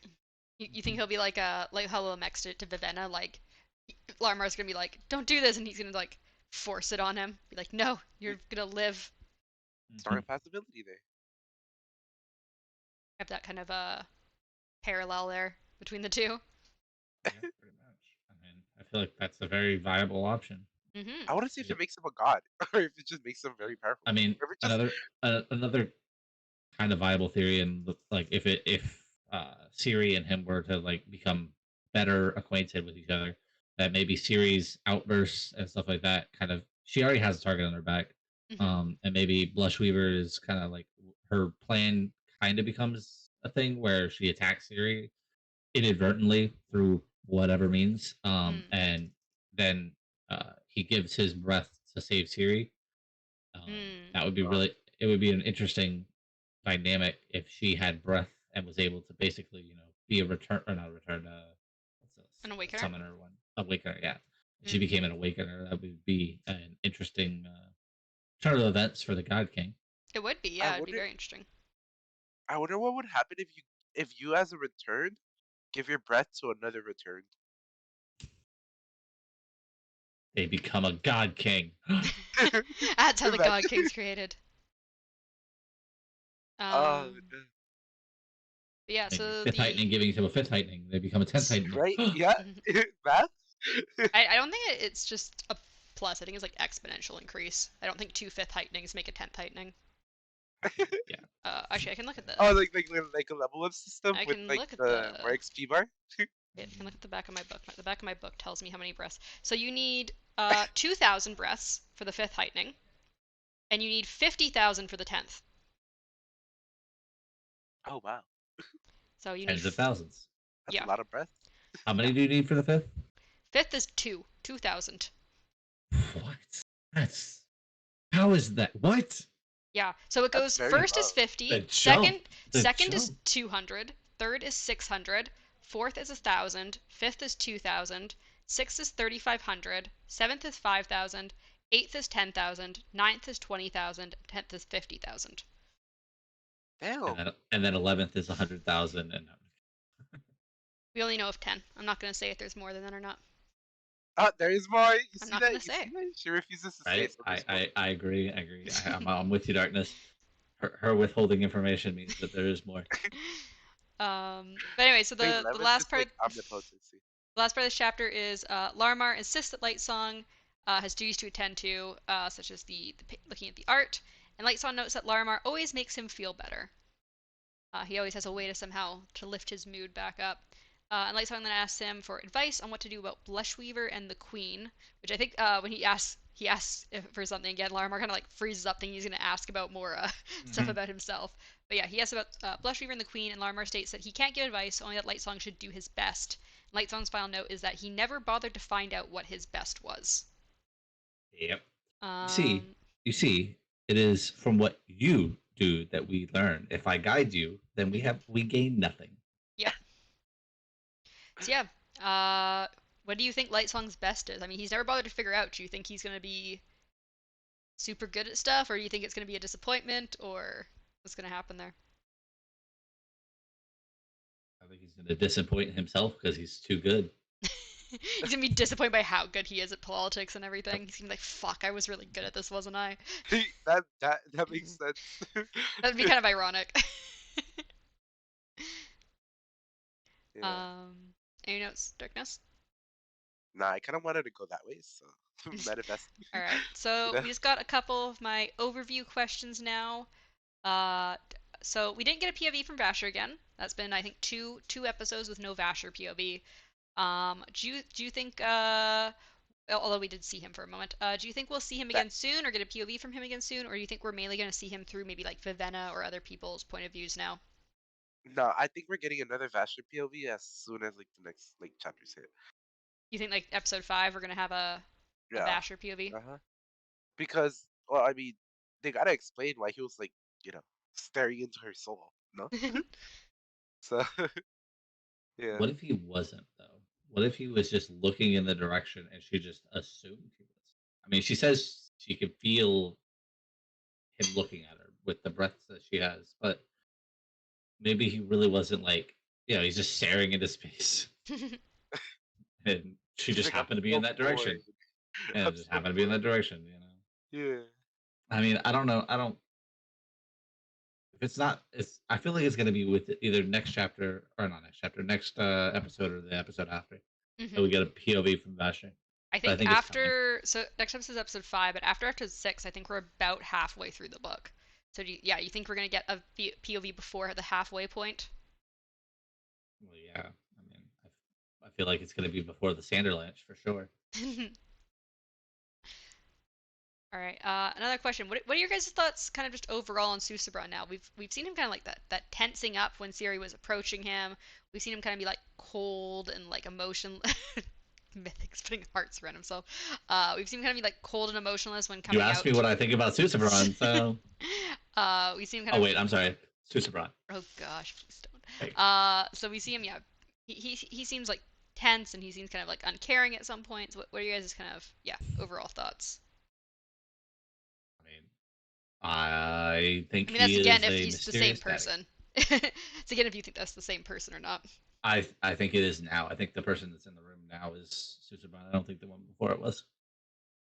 I think he was I'm testing catching her. I'm catching feelings for someone I don't even know. You know? Like I want this character to be such a good person though. You know? It's You have okay. high It's hopes okay. for It's okay. Susabron. Darkness. I know. I know. My fur is nice. Uh, Yeah, so you're hoping Susabron's gonna be like a really good character. Like they're kind of hyping him up to be like this cold, heartless person, and he's gonna be like super sweet or something. yeah. 100%. 100%. I'm hoping. My shy daddy king. Next thing we see next chapter is just like behead all of them. Oh So no. I'm also curious, do you think Bluefingers is going to become a more important character because he seems to know things, or is he mainly just going to be a side character that's like a way for Siri to learn things and progress within like the court and politics and stuff? Next chapter, he's going to be beheaded, and Oh no. yeah, that's what's going to happen because he spoke too much. He told her too much. No, She's going to walk out into the courtyard, and he's going to be dead. I actually do think Bluefinger's gonna die. Think Bluefingers is I going think to that's But a die? late. I think it's later in the thing, but yeah, I definitely think something's going to happen to him. Either he maybe like dies or he gets exiled or something. yeah, maybe like helping Siri like escape the castle or something like that, you know? Hmm. You think he's going to like, yeah, help Go her on escape without to me. Vivenna? Probably, yeah, because I mean, he seems like he's on that side. He would be helping Vivenna. Maybe. All right. Do you have any other thoughts on Siri's new strategy regarding the faking of the sex? I don't think it's gonna work. No.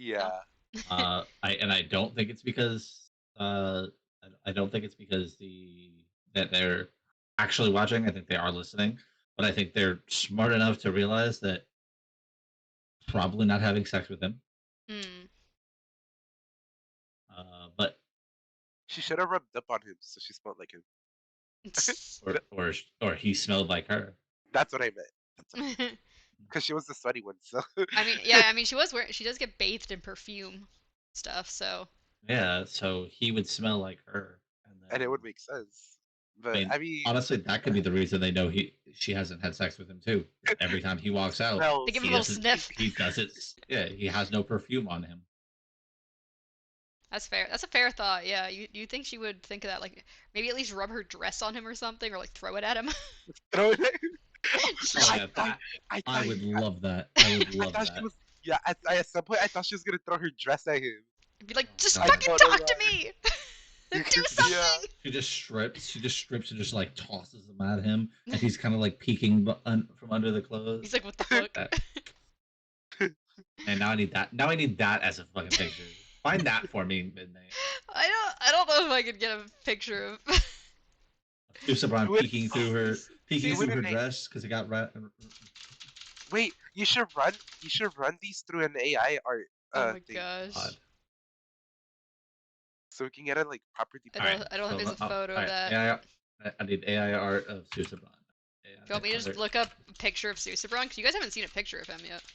Uh, Mythic, you probably shouldn't do Yeah, it. don't do any googling, Mythic. I'm about to Google it. I'm putting an AI art generator. Uh, It's just a like actual image of Susan. I mean, we'll find out when you send me the Susabron picture. oh, here's a picture of some of the uh, main characters that we've seen here. Well, there's just like headshots. It just gave me a city. Ooh, okay.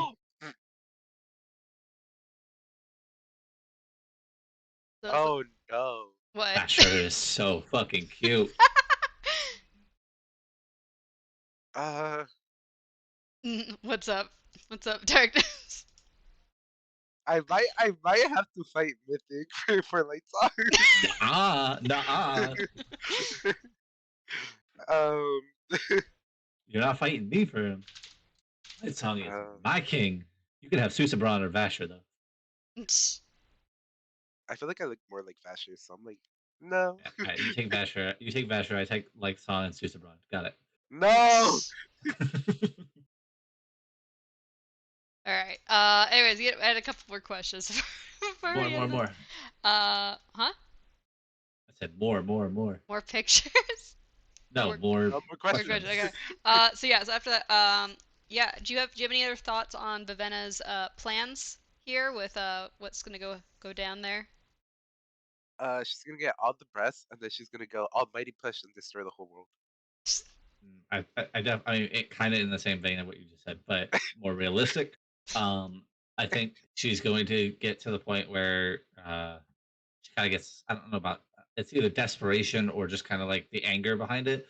And she's going to be a little more bold and try to kind of like find her way into the castle or the palace Mm. to save her sister, and she's going to end up getting caught, or very close to Yeah. caught.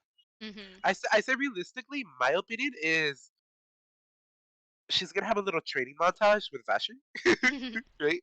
Where she's like, you know what? Maybe using breath for this occasion won't be bad, right? Hmm. Or won't be the worst thing I can do. And she might either get more breath or she might use the one she has currently to her advantage in order to like get into the castle, I you know? mean, Vasher's an awakener. Do you think she would, if she does get trained by Vasher, do you think she'll want to She's use gonna learn awakener to awaken. powers? Yeah. Think she'll give in to that too? Well, yeah. Because I mean, like, she's kind of that's a going big back and part of it. forth on like, oh, things are I, beautiful, I I hate think it, and like, honestly, I think she's gonna need to. Like, in it's order gonna to, become a Yeah. mandatory thing. Yeah, like yeah, it's like why not something's use gonna these happen. powers you have to help? Mhm. To be fair, there is a war coming, and like everything is faring worse. Hmm. Yeah. And then yeah, my final question was just, do you have any other thoughts on what Light Song will end up doing? I mean, he's been asked by Larimar to do his best. Do you think? I'm assuming he kind of like likes Larimar and everything. They're close. So, what do you think his best is gonna be? What do Very you think he's close, gonna do? apparently. Hmm? I said they're very close, apparently. Yeah, knew each other well. I bet intimately. Okay. Remember, there's always still the potential that they were like related. We Oh. don't. Nah, I mean, even if they're related, they know each other intimately. Uh, the silence is midnight. Oh my gosh! Wait, I just found a picture of Light Song pouting in bed with Oh Larimar. Ooh. This like silly my photo. god! No, I don't want to Is his hair leave. long or is it I short? don't know, but this picture just made me laugh. Are you sure that's not Susabron? No, I'm My pretty sure hair it's be like supposed to that be Light sometimes though. Song. I know it says light songs, but Yeah. the picture with the picture you sent above. I mean, I but was yeah, just trying to see if I could find an image for Scoot, but I can't find an image of for Scoot. Scoot or Armar. I tried Larimar first, and then I tried Scoot. Oh wait, maybe this is.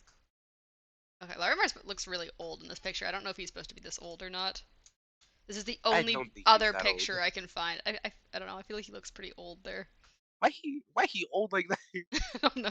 Well, here's the thing, right? Let's say that is true, and he is that old. Maybe, Be like dad or mentor or something. yeah, or Lightsong was like when he died, he didn't immediately get the to become awakened, and then later, when he became awakened, he just looks younger. It's been years I mean, since that. I think it's implied that it happens like pretty quickly It's after you die. implied. It's implied, but What if it's he's not in like confirmed. cryostasis? Oh my god, they have Um, cryostasis. yeah. Do you guys just have any new predictions, any new theories besides what we've already gone over, or is that it? Oh, pretty sure that's it. I think I've given all my predictions. I'm just saying, if we don't take cryostasis or like any sort of like time lapse as a joke, then it changes the whole game. 100%. But other than that, I've said everything that I think that's gonna happen. All right. Well, thank you guys for this episode. Next episode, we're only doing 4 chapters, not 5, because they're a bit longer. It's still about the same amount of pages, but it's only 4 chapters. We're doing chapters I don't need. 19. I'm not reading pages. I don't know what you're talking about. There are no pages on my link. I'm sorry. Yeah, well, okay. It's about the same length of content of reading. Word count. It's about the same amount of words as the previous one, but it's only 4 chapters. So it's chapters 19, I'm 20, gonna count the 21, words. 22. I was gonna say I would individually count each word. Oh my god. It's I about, got. not I got. I got. exactly. I got. I got all of Oh my this god. week. I can count the words. Anyways, it's 4 chapters. Chapters 19, 20, 21, and 22 is what we're doing next time. I'll make sure to put that in the Discord as well 19, after this. 20, 21, 22, 23, and 24. No, to 22. 22 is the final Agree, chapter. right? No.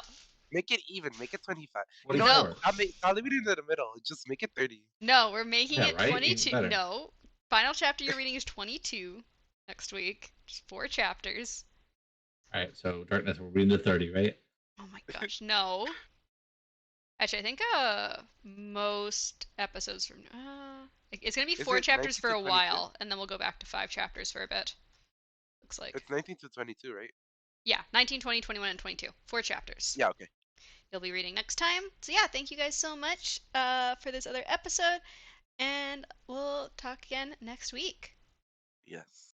Bye. Bye. Bye.